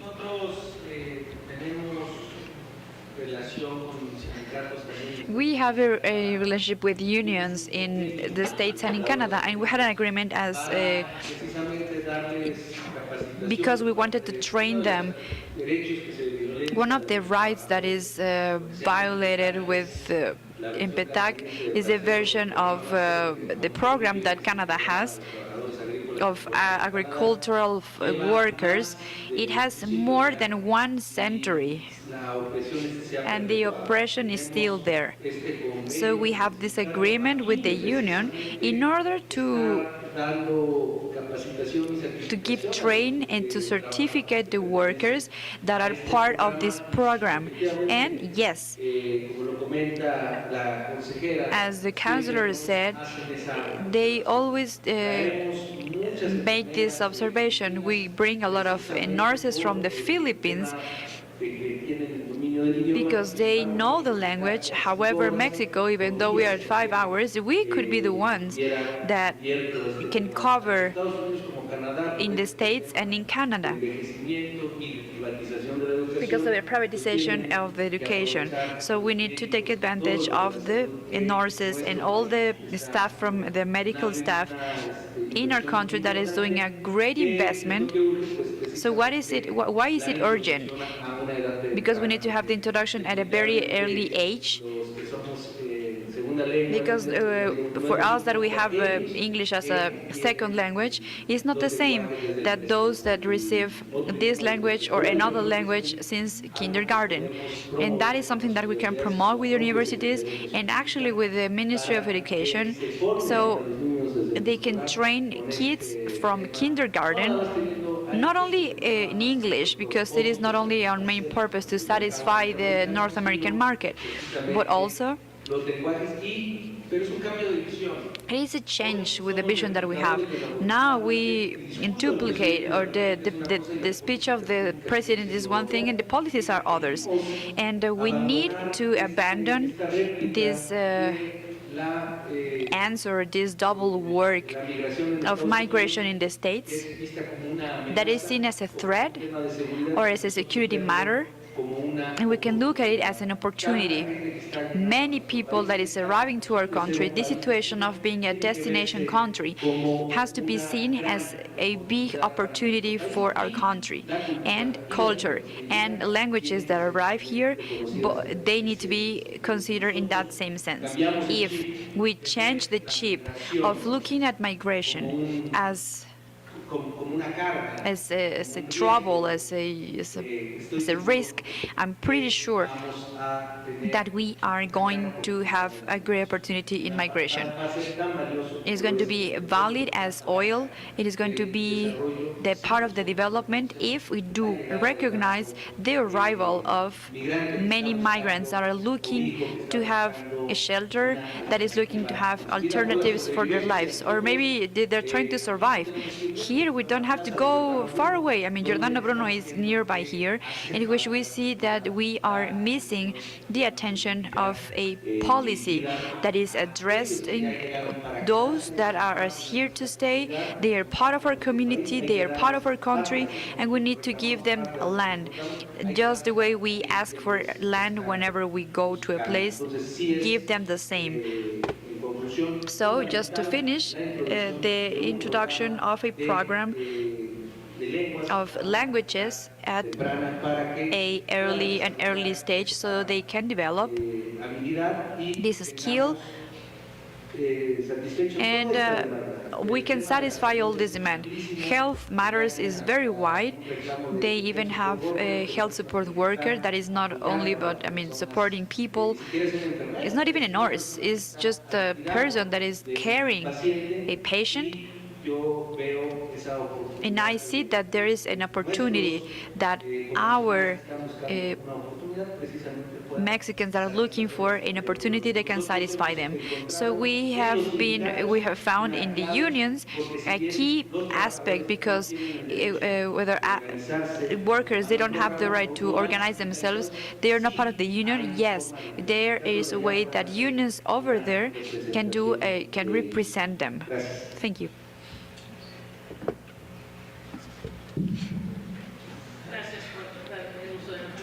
Thank you for giving me the floor. Now that we are talking about the bilingualism, just a few time ago, when we were celebrating 200 years of having good relationship and friendship with the United States, Mexico and the States, and most of you, I don't know if you know, that the States, not all the territory, the official language is English. Some states, because they're autonomous, they declare it as an official language, but not all of them, not all of the states have the same status. Well, it is Mexico. I heard someone saying that we don't speak English. The experience that I have here, I think that we start speaking English. Some universities are giving 100% classes in English in Nuevo León. There's a university in which they receive classes 100% in English. My grandson that was born in the States, but he's living here, that is in a school, it is an elementary school, primary school, that he is receiving classes. And also social media, because in my times in secondary we got English classes, and when we arrived to the States, we did nothing because pronunciation is completely different. But generations right now is helping us because we can give our kids programs or TV shows in English, and they are listening to them, and it is very important for them from 0 to 5 years because they're like sponges. They can receive all the information in where they're learning because they are. So the level of education that we need, and needs to start from zero. It needs to start from now. So legislators, lawmakers, in the chamber of, we have an initiative to have classes from English since kindergarten. And now that here the Minister of Education is here,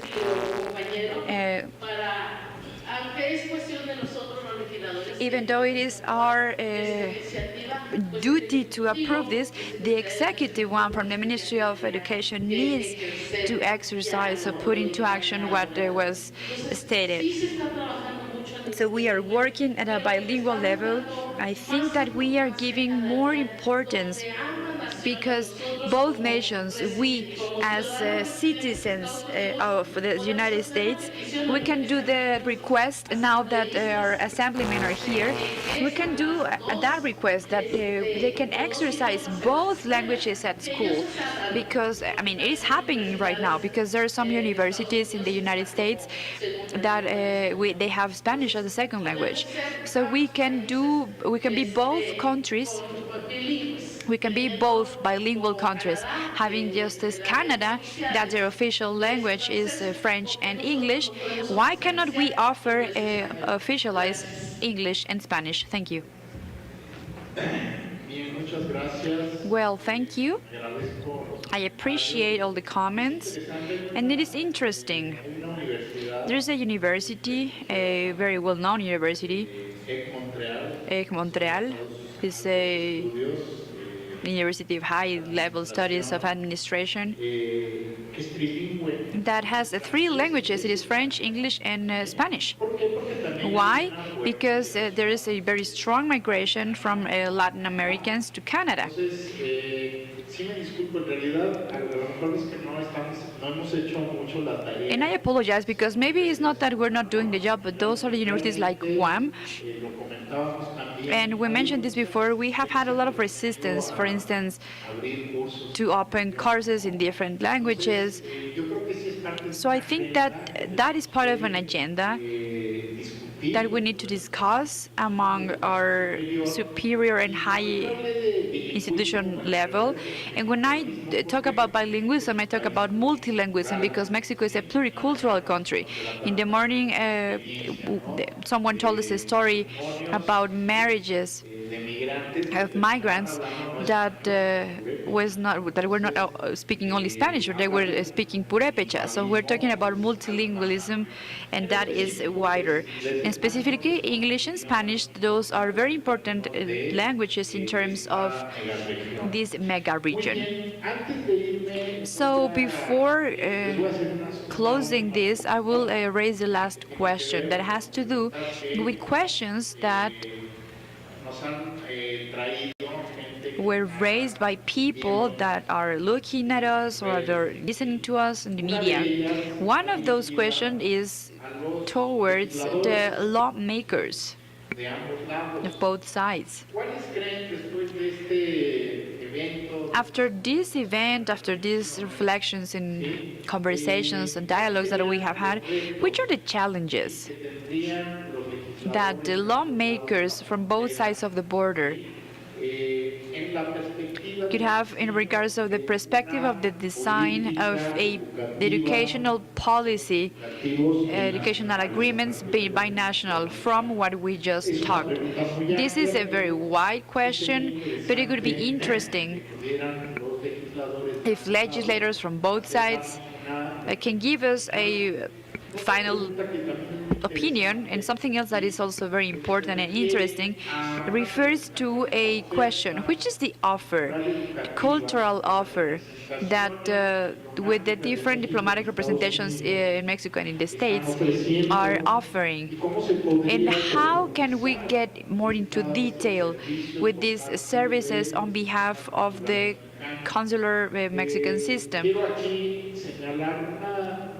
And I would like to point out one of the leaders of this agreement is a colleague, it's our colleague, that she just texted us, just a few minutes ago, that she was not able to be here in this meeting. Lilia Granillo is her name because she is retired. She just retired. Now she's in Toronto, and she said, I would like to be there, but I'm in Canada, in Toronto, and we are preparing with a former student that is a consul in Toronto, and giving them a welcome to 27,000 people that are coming to Canada. So the question is heading this: which are the activities that our consular offices do? I know that you do a lot, but this is a question that the audience is raising. So please answer. One for the lawmakers and one is for no lawmakers.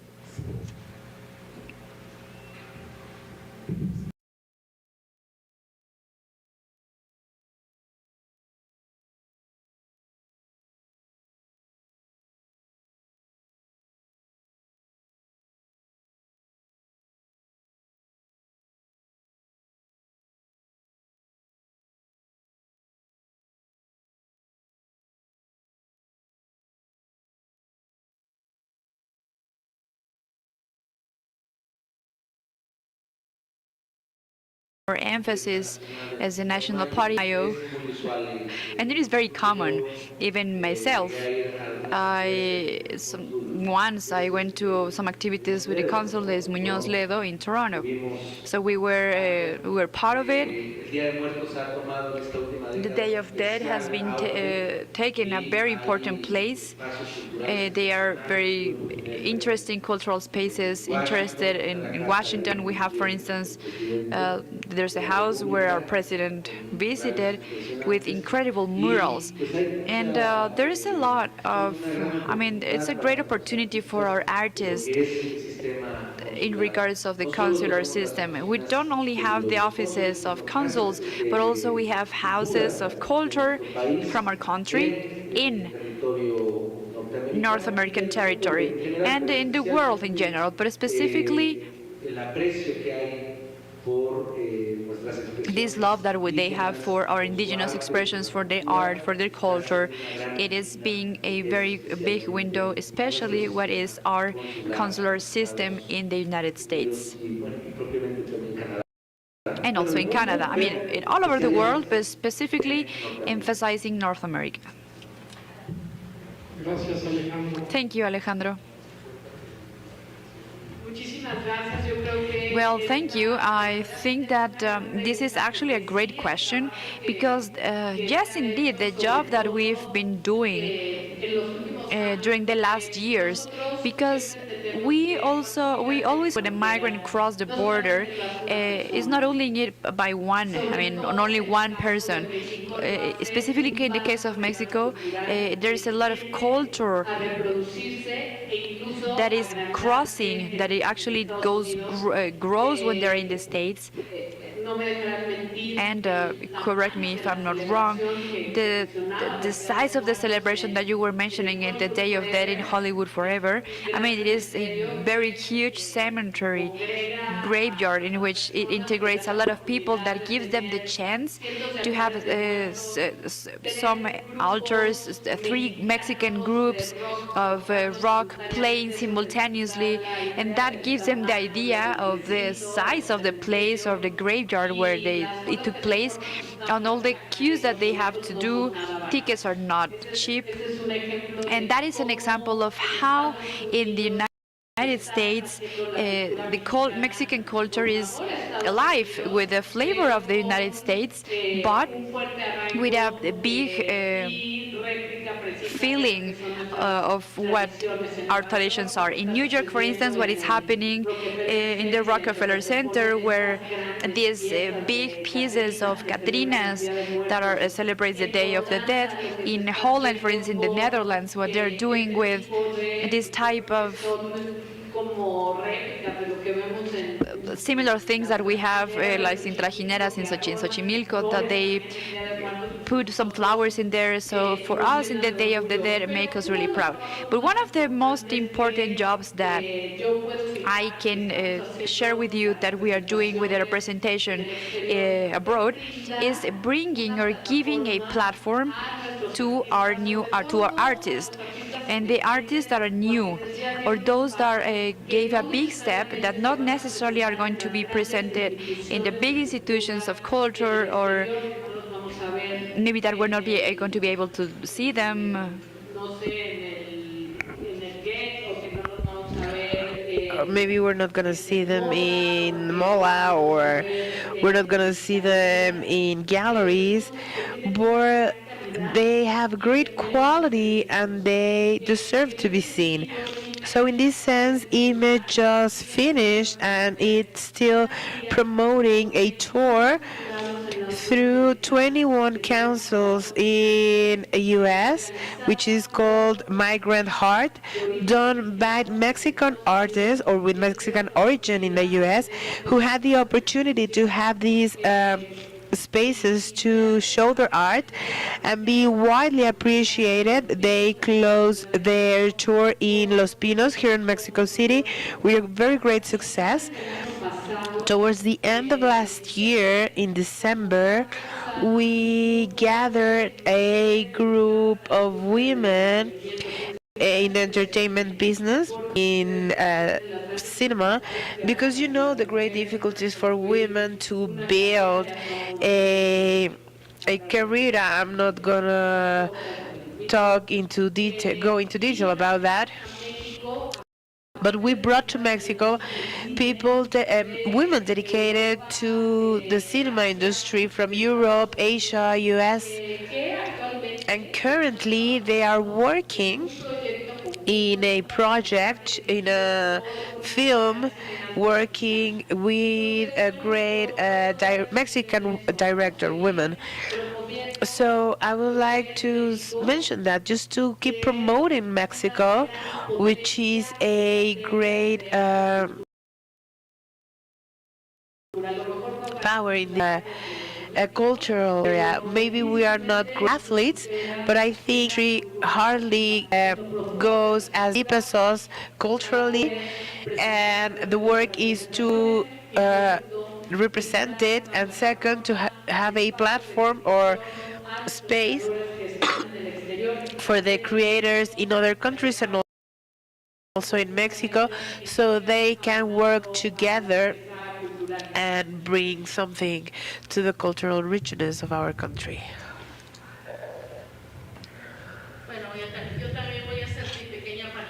I would like to also participate briefly what the migrant representatives are doing. We are promoting Mexican culture. Even though culture is more widely known, we feel very proud that certain Mexican festivities are celebrated in the U.S. Like Cinco de Mayo, for example, many people believe it was the independence of Mexico, and we have to clarify that it wasn't that. For me, it's a celebration of a very small army winning towards a very big, powerful one back then. So that was the campaign award. Cinco de Mayo is not only about tequila. We promote it as a beverage because everyone loves tequila, but not as why we celebrate Cinco de Mayo. Another great celebration we have in the U.S., in the southern states of the U.S., is the independence celebration, where a lot of young people, even or also old people, do not understand, and they don't understand why they in the U.S. need to celebrate independence of Mexico in the southern states. And I've done the task of telling the young people when we were freed from the Spanish monarchy, this was still Mexico. The independence celebrated the 15th and 16th of September is when Mexico and its extensions reached up till the States. So that's something that we need to clarify, that it is our culture, but it is also from the southern states of the U.S. Because when we achieved independence, that territory was still Mexican territory. So that's our homework, to promote, to teach. As Cynthia was mentioning about Day of the Dead, for example, that wasn't celebrated in the US, but now it's part of the culture. And it's actually quite spiritual because we are remembering our family members, our past. We are not denying our culture. I mean, we can already see it in Disney, in Coco. And this represents this means that it is a very important culture, and we are outside in the world through these festivities. So let's celebrate joyful Cinco de Mayo, and let's drink some tequila with the independence festivity, with our traditional clothing to celebrate. So thank you. Muchas gracias, diputada. Thank you, Representative. Thank you. Just briefly mentioning how culture goes beyond borders, and the experience we have in higher level education, developing, especially since the pandemic, these online groups. The call, for example, where many of the most successful one had to do with culture, because talking a little bit about the bilingualism and multilingualism, artistic expression are also helpful to express this.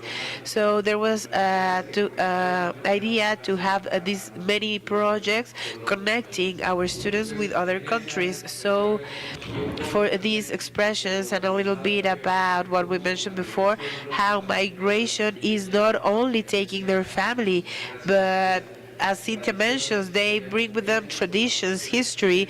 So throughout these collaborations, we are also manifesting and plastic, musical expression, sometimes even linguistic expression, but from other cultural paths where we can have this coordination and valoration. And at the same time, something that we are having more exchange naturally between students. So I think it is another way to reinforce that intercultural diffusion. Muy bien, están llegando muchas preguntas, We are comentarios. getting a lot of questions and comments. Yo voy a responder una I'm going to answer to one como integrante de la, as member of WAM porque preguntan because they ask if si habrá posibilidades there's a possibility for American and Mexican universities to modify the plans, the programs, de manera que aquí dice la mitad de las so that half of the classes are given in English and the other half in Spanish. Is this something realistic?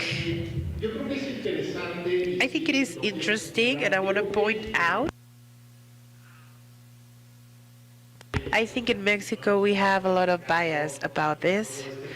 Sorry, a lot of gaps in, and we've talked about it throughout this meeting.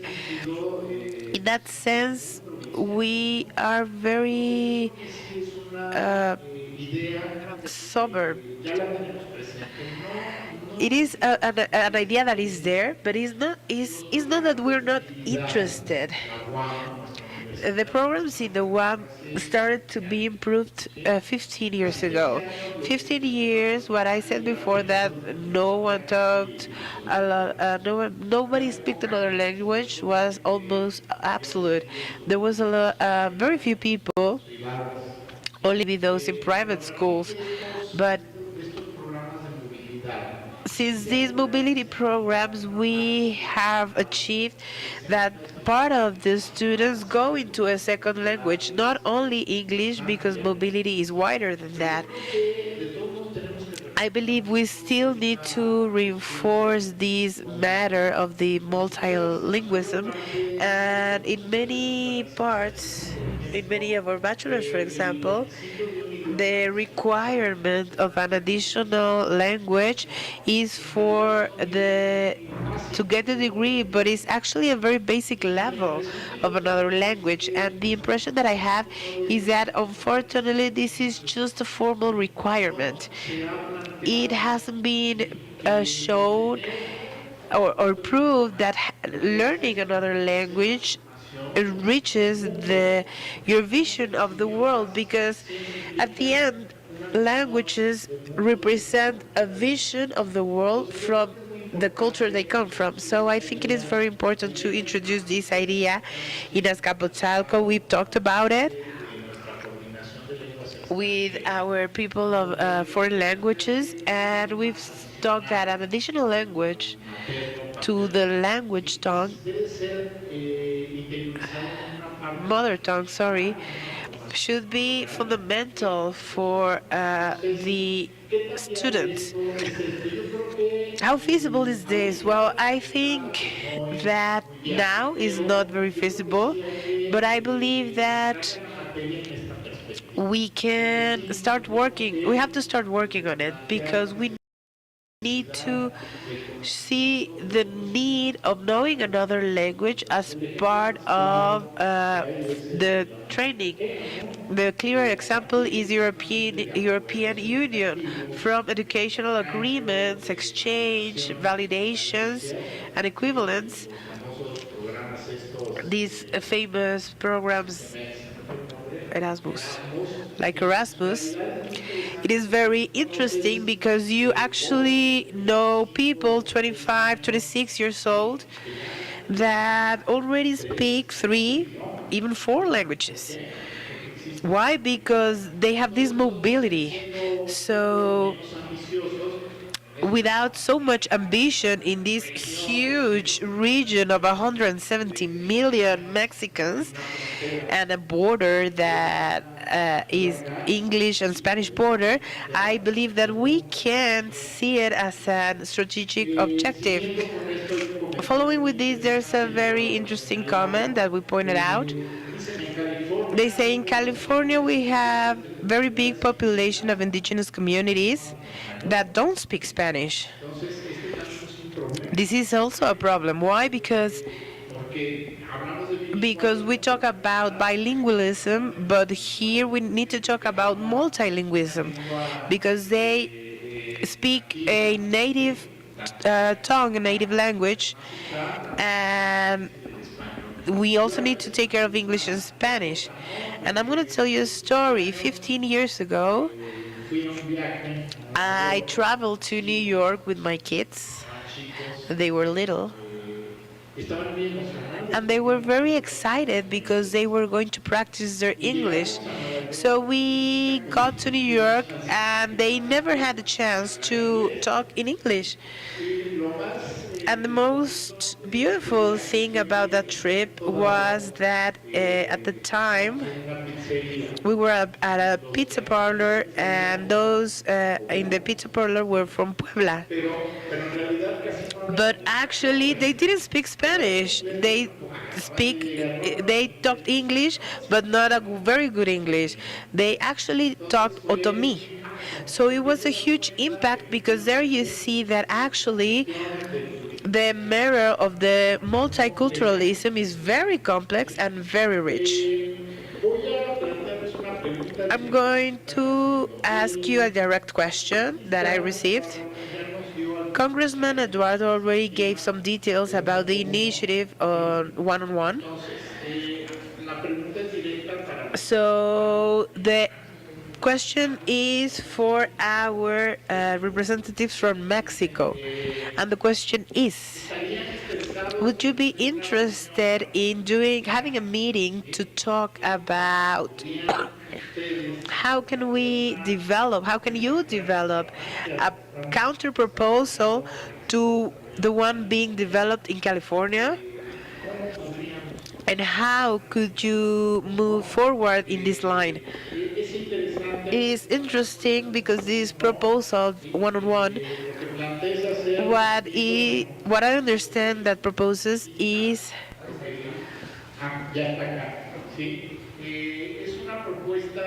it is a academical development proposal that implies understanding memorandums between institutions, specific institutions. I believe that initiative talks specifically about the University of California and House State, those two universities, but also it states the approval by the California legislation of a fund. It is a 6-year program, $60 million, where 40 will be from the U.S. and the idea is to negotiate for the other 20 millions to be given by Mexico. So there's the idea, and the question for the Mexican representatives is, how do you see the situation? How could we complement efforts towards that? It was very interesting, the participation of the Californian congressman, because many of these initiatives of this double title to support illegal students, many of the things we already talked about are happening in California. California is not the U.S. California has a tradition, not from always, but long already, where the position towards migration are very progressive. In some other states, actually, there's an evolution, devolution. I believe there are initiatives that imply to go deeper in these bilateral institutions and Californian institutions. And this could be a very interesting example because, as we already mentioned before, California itself is the fifth most powerful economy of the world. I'm economist, and I was impressed by the fact of the role of migrants in the generation of richness in the U.S. So these initiatives that are being worked on in California, I believe that it will be very interesting to articulate it because we are convinced on both sides that these initiatives are a win-win situation. Both parties win. If this move forwards, both countries win. And when in the rest of the world, in the rest of the U.S., realize that it is a win-win situation, it could be an element to counter-arrest the anti-migration philosophies in other parts of the U.S. So this is why the question is very interesting. So I will give the floor to the representatives. I don't know, Alejandro or Olga. We do have an answer for a petition of this kind. We are always available to create any initiative in benefit of the community, and in this case, as migrants, lawmakers, even better for the Mexicans outside of the country. We talked a little bit about this proposal of 4020. Don't mistake the with the age. 40 and 20 millions, 40 millions from the U.S. and 20 from Mexico, and it will be important to have meetings. Myself, we're about to finish the legalization of the 65 in a few months, but we are going to be working till the last day. And I have been re-elected, so all projects that we have are going to be continued. And of course, we need to sit down and talk. And every proposal regarding budget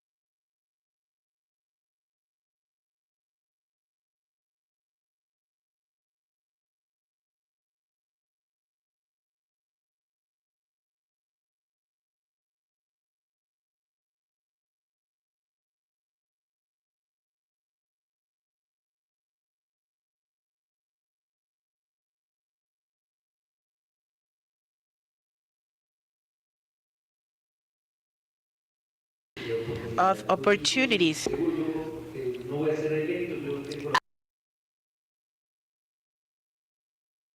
To be the leader, to be the local migrant representative in a registry of the 200,000 registries for people voting from other countries. 50,000 are for Mexicans from Mexico City, and 60% is in LA. So from the U.S., we have a great commitment to this relationship because it's not only the amount of Mexicans, but it indicates that apparently 1/4 are coming from the city, and they are the most convinced to embrace this democracy. So I'm going to have that opportunity to share in both Mexico City and the Federation. Muy bien. Muchas gracias por la respuesta. Thank you very much for the answers. Yo nada más quiero plantear que en estos I just want to talk that in these months of organizing this meeting, nos planteamos varios objetivos. we had many objectives. Un objetivo One was to create awareness sobre about the importance la diáspora of the Mexican diaspora en Estados in the US, pero también en México. but also in Mexico. And I believe the session of this morning showed very clearly. Como decía yo hace rato, soy economista. As I was saying, I am economist and I am convinced that this macro region is completely symbiotic, at least economically. And here we see it culturally, so we have to go deeper into those elements that are still pendant in the agenda: education, work, cultural reinforcement, and migration in general. This is to address the migrants and those who come back, and in a continental perspective. So I believe that from this side, from my point of view, we comply with the objective. Secondly, if we have as a clear objective to explore collaboration lines about a academical exchange program that is whole. One of the elements that was very important for us was to launch the idea of creating this research network between Mexico and the US. There's a lot of collaboration. We are not inventing anything new. However, we are convinced that we need to articulate what already exists, besides promoting new areas, new projects, because there are some priority areas about promoting new research, and in this binational perspective. Also, in the second table, we came up with a lot of more ideas to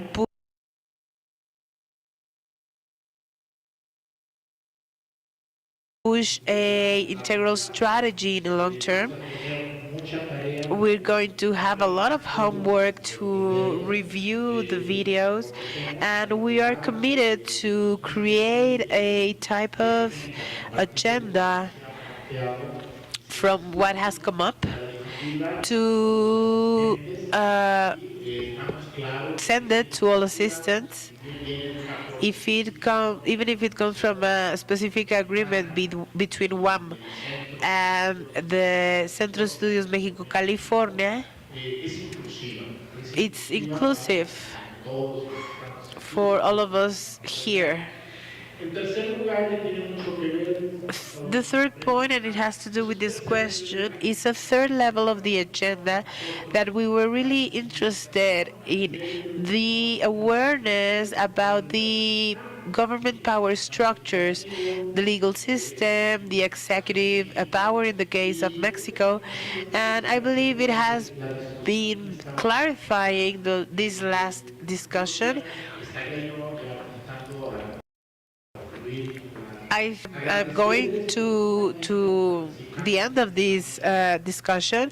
I would like to thank everyone for the Mexican representatives, the representative Olga Leticia Chavez, Alejandro Robles Gomez. He was already here before, and with Olga Leticia Chavez, I haven't met her before, but now we're friends. And we are working with other projects that have to do with the migration problem, but the whole continent. So thank you to all the lawmakers. I believe they had to go. Thank you also both of them for their participation. Evidently, Council Cynthia Prida, it was very important to have her participation and accept the invitation. I believe this reflects the effort that Gustavo was mentioning during lunch. This is an effort of the whole institution. and for you to be here with us. I'm from the Ministry of Education and International Affairs. It is very important for us, and I'm convinced that we're going to continue working together, and we're going to join for this agenda, which is an agenda that is pending for a long time, and it is very, very necessary. So thank you, everyone. Thank you for everyone who stayed here. Thank you, everyone. It is very important for your participation in person. We know that a lot of people was also streaming live by different channels. So in that sense, I would like to finish this roundtable. I would just like to let you know that General Dean is coming. It's on its way. I think he will be here around 10 minutes. So maybe we can relax a little bit to receive the Dean so that he closes the event. Thank you. And for everyone, Representative Olga Leticia Chavez will give you her phone number so that anyone who wants to talk to her can contact her. It's +1 562 653 1133. It's a Californian phone number. When I invited her, I actually called her very early in the morning. I thought she was in Mexico, but she wasn't. So she was very polite, and she came here. So thank you very much. Oh yeah, sorry.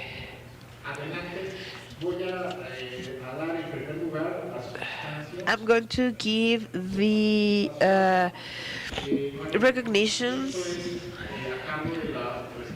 This is in charge of WAM and California Mexico Studies Centers.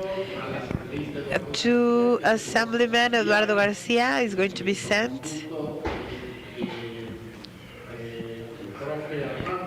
But with the Professor Armando, also to David Alvarez. Also to Representative Alma Marisela, he wasn't able to participate. Now here to Representative Olga Leticia Chavez.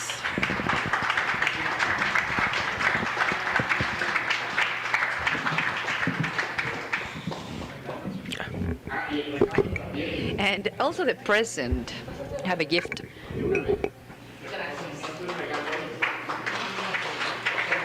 Thank you so much. Second of all, the representative, Mr. Robles, friend. Thank you so much. And here's your present. To Councillor Mrs. Prida.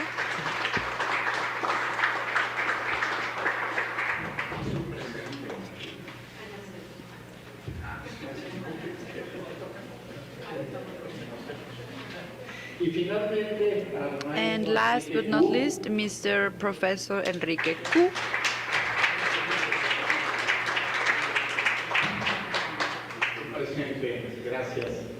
Thank you.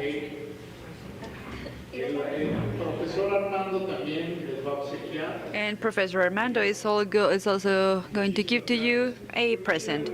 Thank you. I would like to take the chance to give the book that I had no chance to give to Dr. Gustavo. Because, to be honest, it has been a pleasure for me meeting you, for all the support that you gave us. Thank you so much.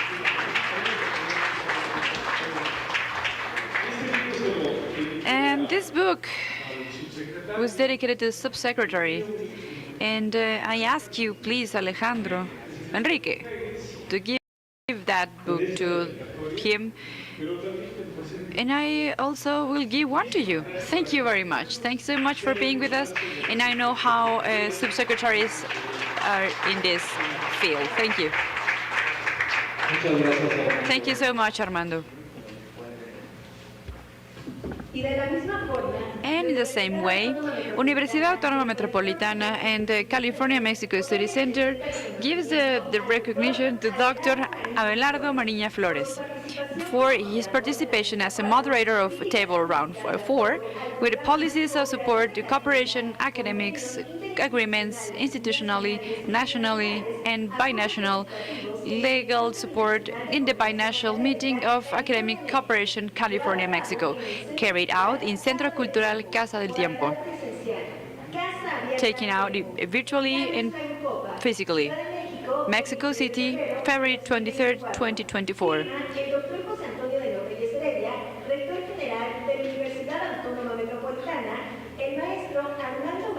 Armando Vázquez Ramos as the President and CEO of the California Mexico Study Center, and Dr. Yadira Zavala Osorio, Dean from Guamas, Capozalco.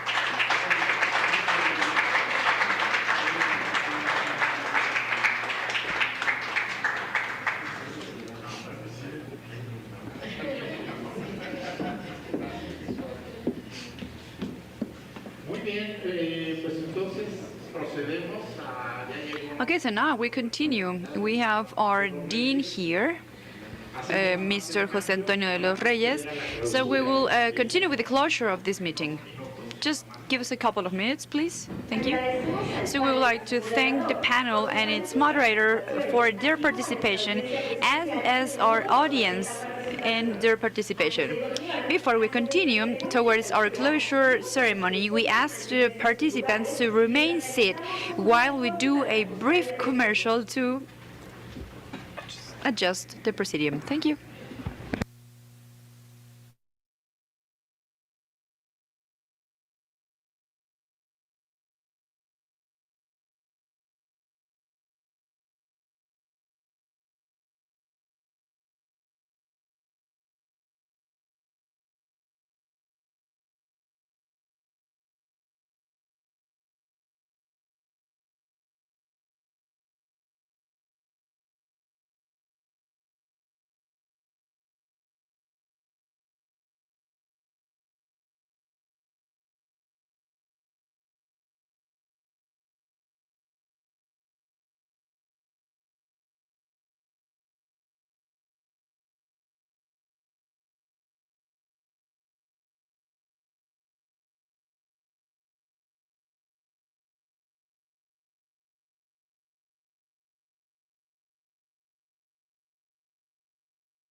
Now we will listen to the messages on behalf of what are part of this presidium. To start with, we'll give the floor to Professor Jazmín Sánchez Estrada, Chief of the Department of Law of Unidad Azcapotzalco and responsible of the Subcommittee of Protocol. Thank you. Good afternoon, good evening. I say hi and I thank the authorities that are here with me. Dr. José Antonio de los Reyes Hereida, General Director of Universidad Autónoma Metropolitana. Thank you, Doctor. Dr. Gustavo Pacheco Lopez, Coordinator for the Strengthening of Academics. Dr. Abelardo Mariña Flores, General Coordinator of Strategical Linkages. Professor Mr. Ramos, thank you. I would like to thank the fact that you were here with us and to give us a chance to go on this project. For those that are following Facebook and here, we invite you to keep connected to the activities that this is going to help, and we thank your active participation. For UAM, Universidad Autónoma Metropolitana, is fundamental to link the teaching in research and the diffusion of culture to the realities and needs of society. Everything from the understanding of social phenomena, always under the listening, active listening, giving exchange spaces of ideas. And that's why we are here with this binational encounter of California, Mexico, which statement is creating bridges throughout the border. That will be the beginning of a project in the long term, which is objective, is strengthening the possibility of academic linkage on the borders. All of that will allow the attention of the Mexican diaspora in the United States of America. So from the possibilities of different institutions and the cooperation of academic network will give us, but the efforts, ideas, projects, and volunteers that are going to be part of everyone that was gathering the tables that we developed today, and those that are throughout the subscription to the same, thank you so much. We will share, there are almost 100 people that are currently in the network. We will give the first step to perform the objectives. The configuration of the cooperation network as one of the main objectives of the meeting, I need to recognize, it was established for the first time by Dr. Lilia del Carmen, is a researcher of the humanitarian area of Unidad Azcapotzalco. I'm pretty sure that she is here with us. And of course, throughout the Professor Armando Vázquez, the Director of Centro de Estudios California, Mexico, in the framework of the promotion and diffusion of culture, Casa Abierta a Dreamers. Everything with institutional support of the Rector of Unidad Azcapotzalco, the Department of Law, and of course, the valuable support of our institution. That is why the cultural and academic topic will be the center of actions that from now on will be presented or we're pretending to move. Finally, I would like to appreciate our university authorities, the support that we receive for the performance of this important meeting. To each of you, each of the participants of the organizers, from the dean and director and the Unidad Azcapotzalco from our institution, and all the collaborators of this Centro Cultural Casa del Tiempo. Casa Abierta al Tiempo y a las Fronteras, thank you so much.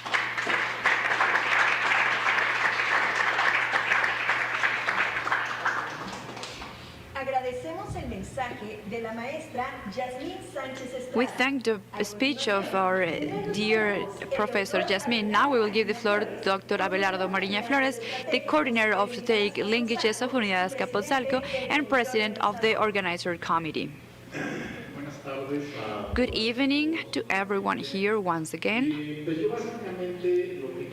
What I would like to thank is to the great and big team that make this meeting possible. As always, the effort that is behind the scenes is very, very important. We've been working months to get this.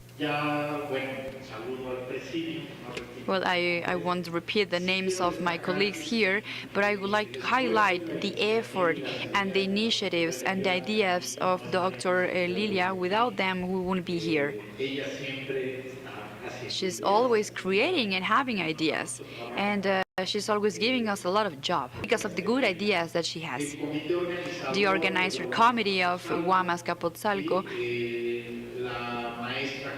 Professor Jasmine Sanchez, the chief of the Department of Law, Professor Medari Puga, coordinator of the Unidad Azcapotzalco, Dr. Dana Levin, that has been a main key point for the academic aspect, Mr. Esther Alonso, that is studying. He achieved the support to have a internship of studies, and obviously Professor Armando Vasquez, that is the main axis for all this effort. On behalf of rectors and the unity, we only received the support with Dr. Yadira Zavala and also from General Rector Gustavo Pacheco and Professor Zoila Sanchez. We were jumping from one side to another. We were discussing during these months, and to all the whole team that is behind, people that support us from the law department, my team in the coordinators on the linkage department, people from video, people from the rectory, people that is behind, that allow us, that from my point of view, that this was a very successful encounter. So thank you so much to everyone. We have a lot of homework. All the participants gave us a lot of homework, which is actually something good. We have homework for many years, but we're going to start having concrete results very, very soon. Thank you so much.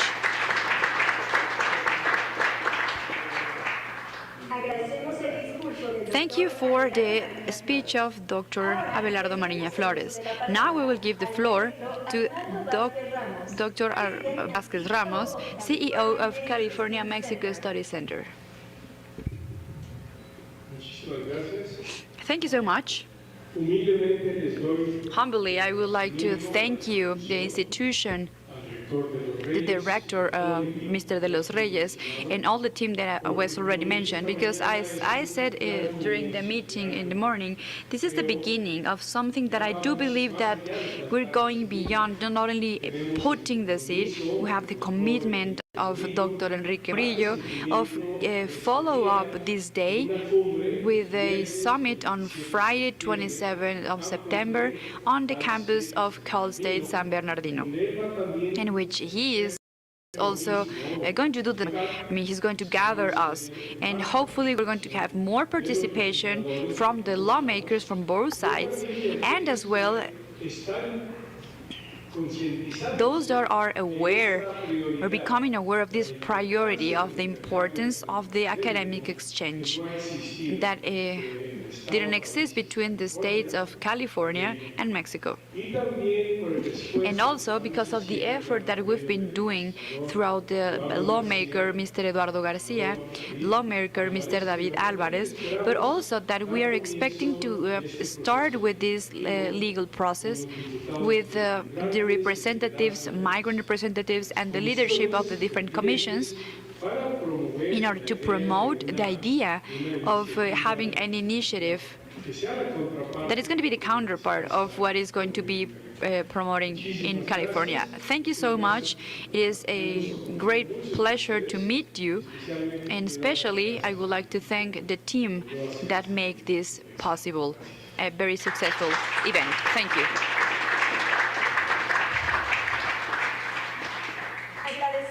We would like to thank the message from Mr. Armando Vázquez Ramos. Now, we will give floor to Dr. Gustavo Pacheco Lopez, the coordinator of Strengthening and Linkage. Good afternoon. Good afternoon, everyone. It is my pleasure to be with you in this closure of this binational encounter of academics in California and Mexico. There is no doubt that today we've been witnesses of the high quality of the different interventions from the academics and researchers that we have from the different institutions, as well as the representatives, assemblymen, assemblywomen, and officers from the Ministry of Education and the Ministry of Foreign Affairs. As a result of the activity that gathers us, I will read the declaration, UAM Centro de Estudios, California, Mexico, that includes the actions of cooperation that both institutions will develop during the period 2024-2025.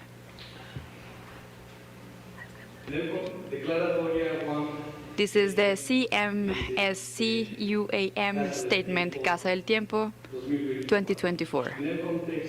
Under the California-Mexico Binational Academic Cooperation Summit, Building Academic Exchange Bridges Across the Border, held on February 23, 2024, at the Casa del Tiempo, Mexico City, Mexico, the Metropolitan Autonomous University, UAM, and the California-Mexico Study Center undersigned the statement, which is within the framework of the CSMS-UAM General Action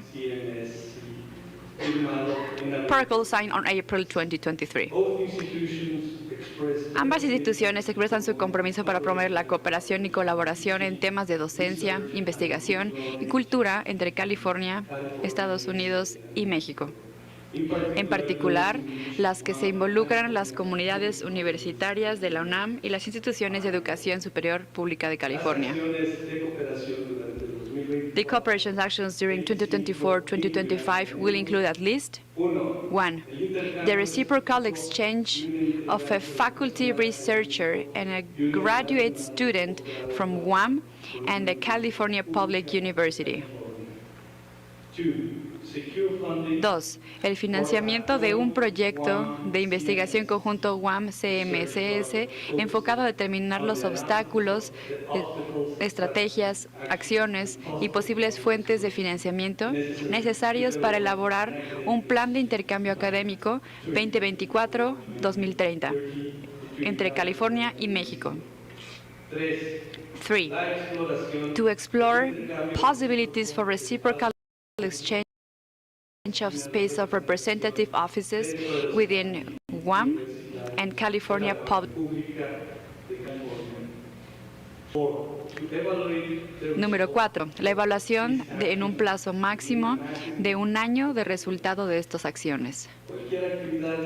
Any specific activity shall be subjected to mutual consent, availability of funds, and the approval of both institutions, as well as respect to the institutional regulations and those applicable state and national laws.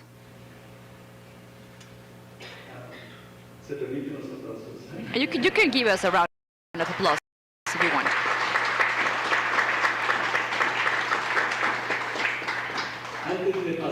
So before we start with the closure, we would like to express our really deep pleasure for our ceremony masters that were here with us the whole day, as well as the interpreters that are behind us at the booth that have been make this possible, that for those that are on the other side of the border, and of course on this side of the border in our country, they have the chance of listening and following these interesting conversations in their mother tongue. Thank you for your attention.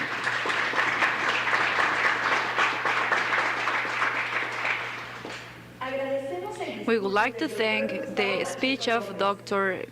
Gustavo Lopez.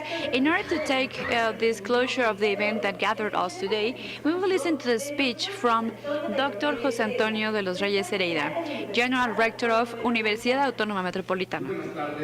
Good afternoon, everyone. Being welcome once again for those that were not able to listen to me. In terms of this incredible event, I do think that the binational encounter of academic exchange that we had today, we can look at it in different directions. The most important one has to do with the cooperation between Mexico and California, particularly between UAM and the universities, public universities from the state of California.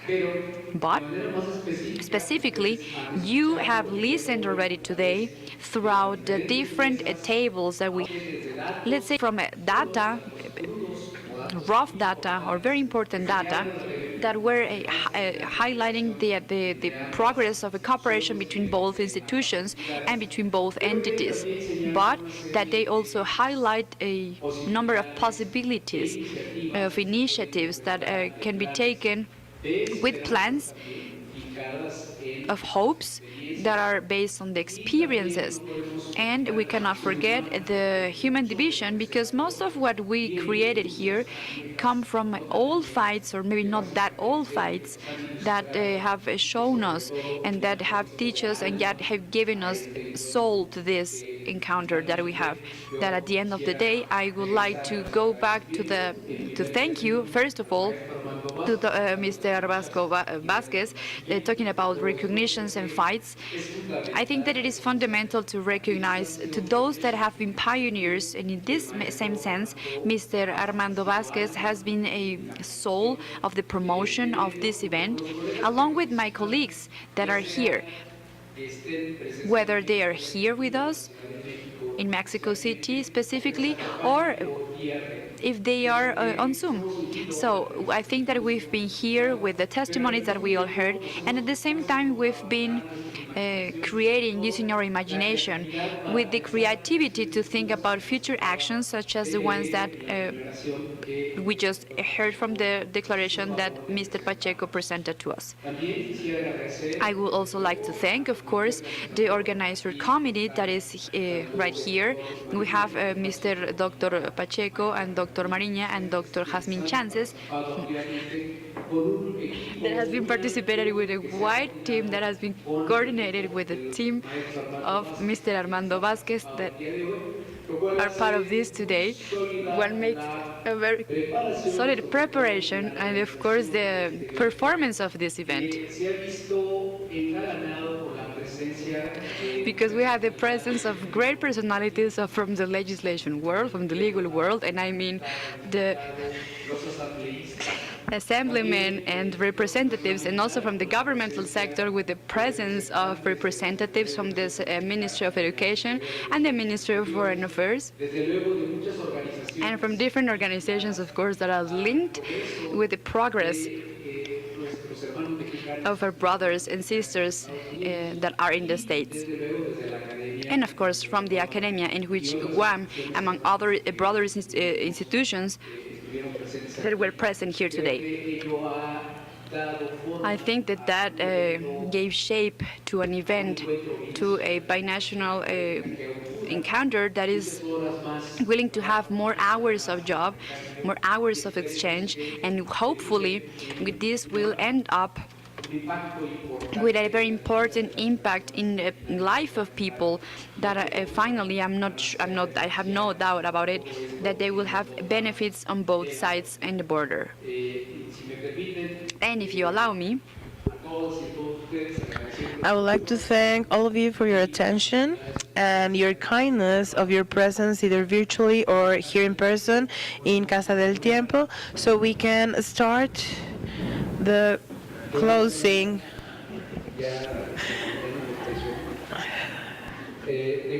We can declare as a closure with 18 hours with 1 minute this binational meeting for academic cooperation, California, Mexico, creating academical bridges throughout the border. Huizcali, Huiclahuicopa, Casa del Tiempo. Thank you and congratulations.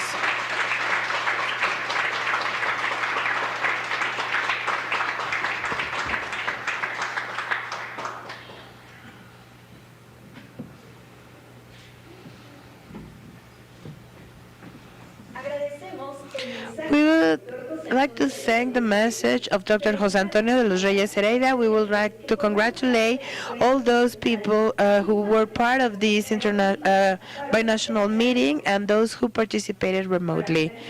To finish, we would like to ask everyone to celebrate with a toast to finish with this date that got us here in this binational meeting for academic cooperation, California, Mexico, building bridges throughout the border. Thank you very much and have a great evening.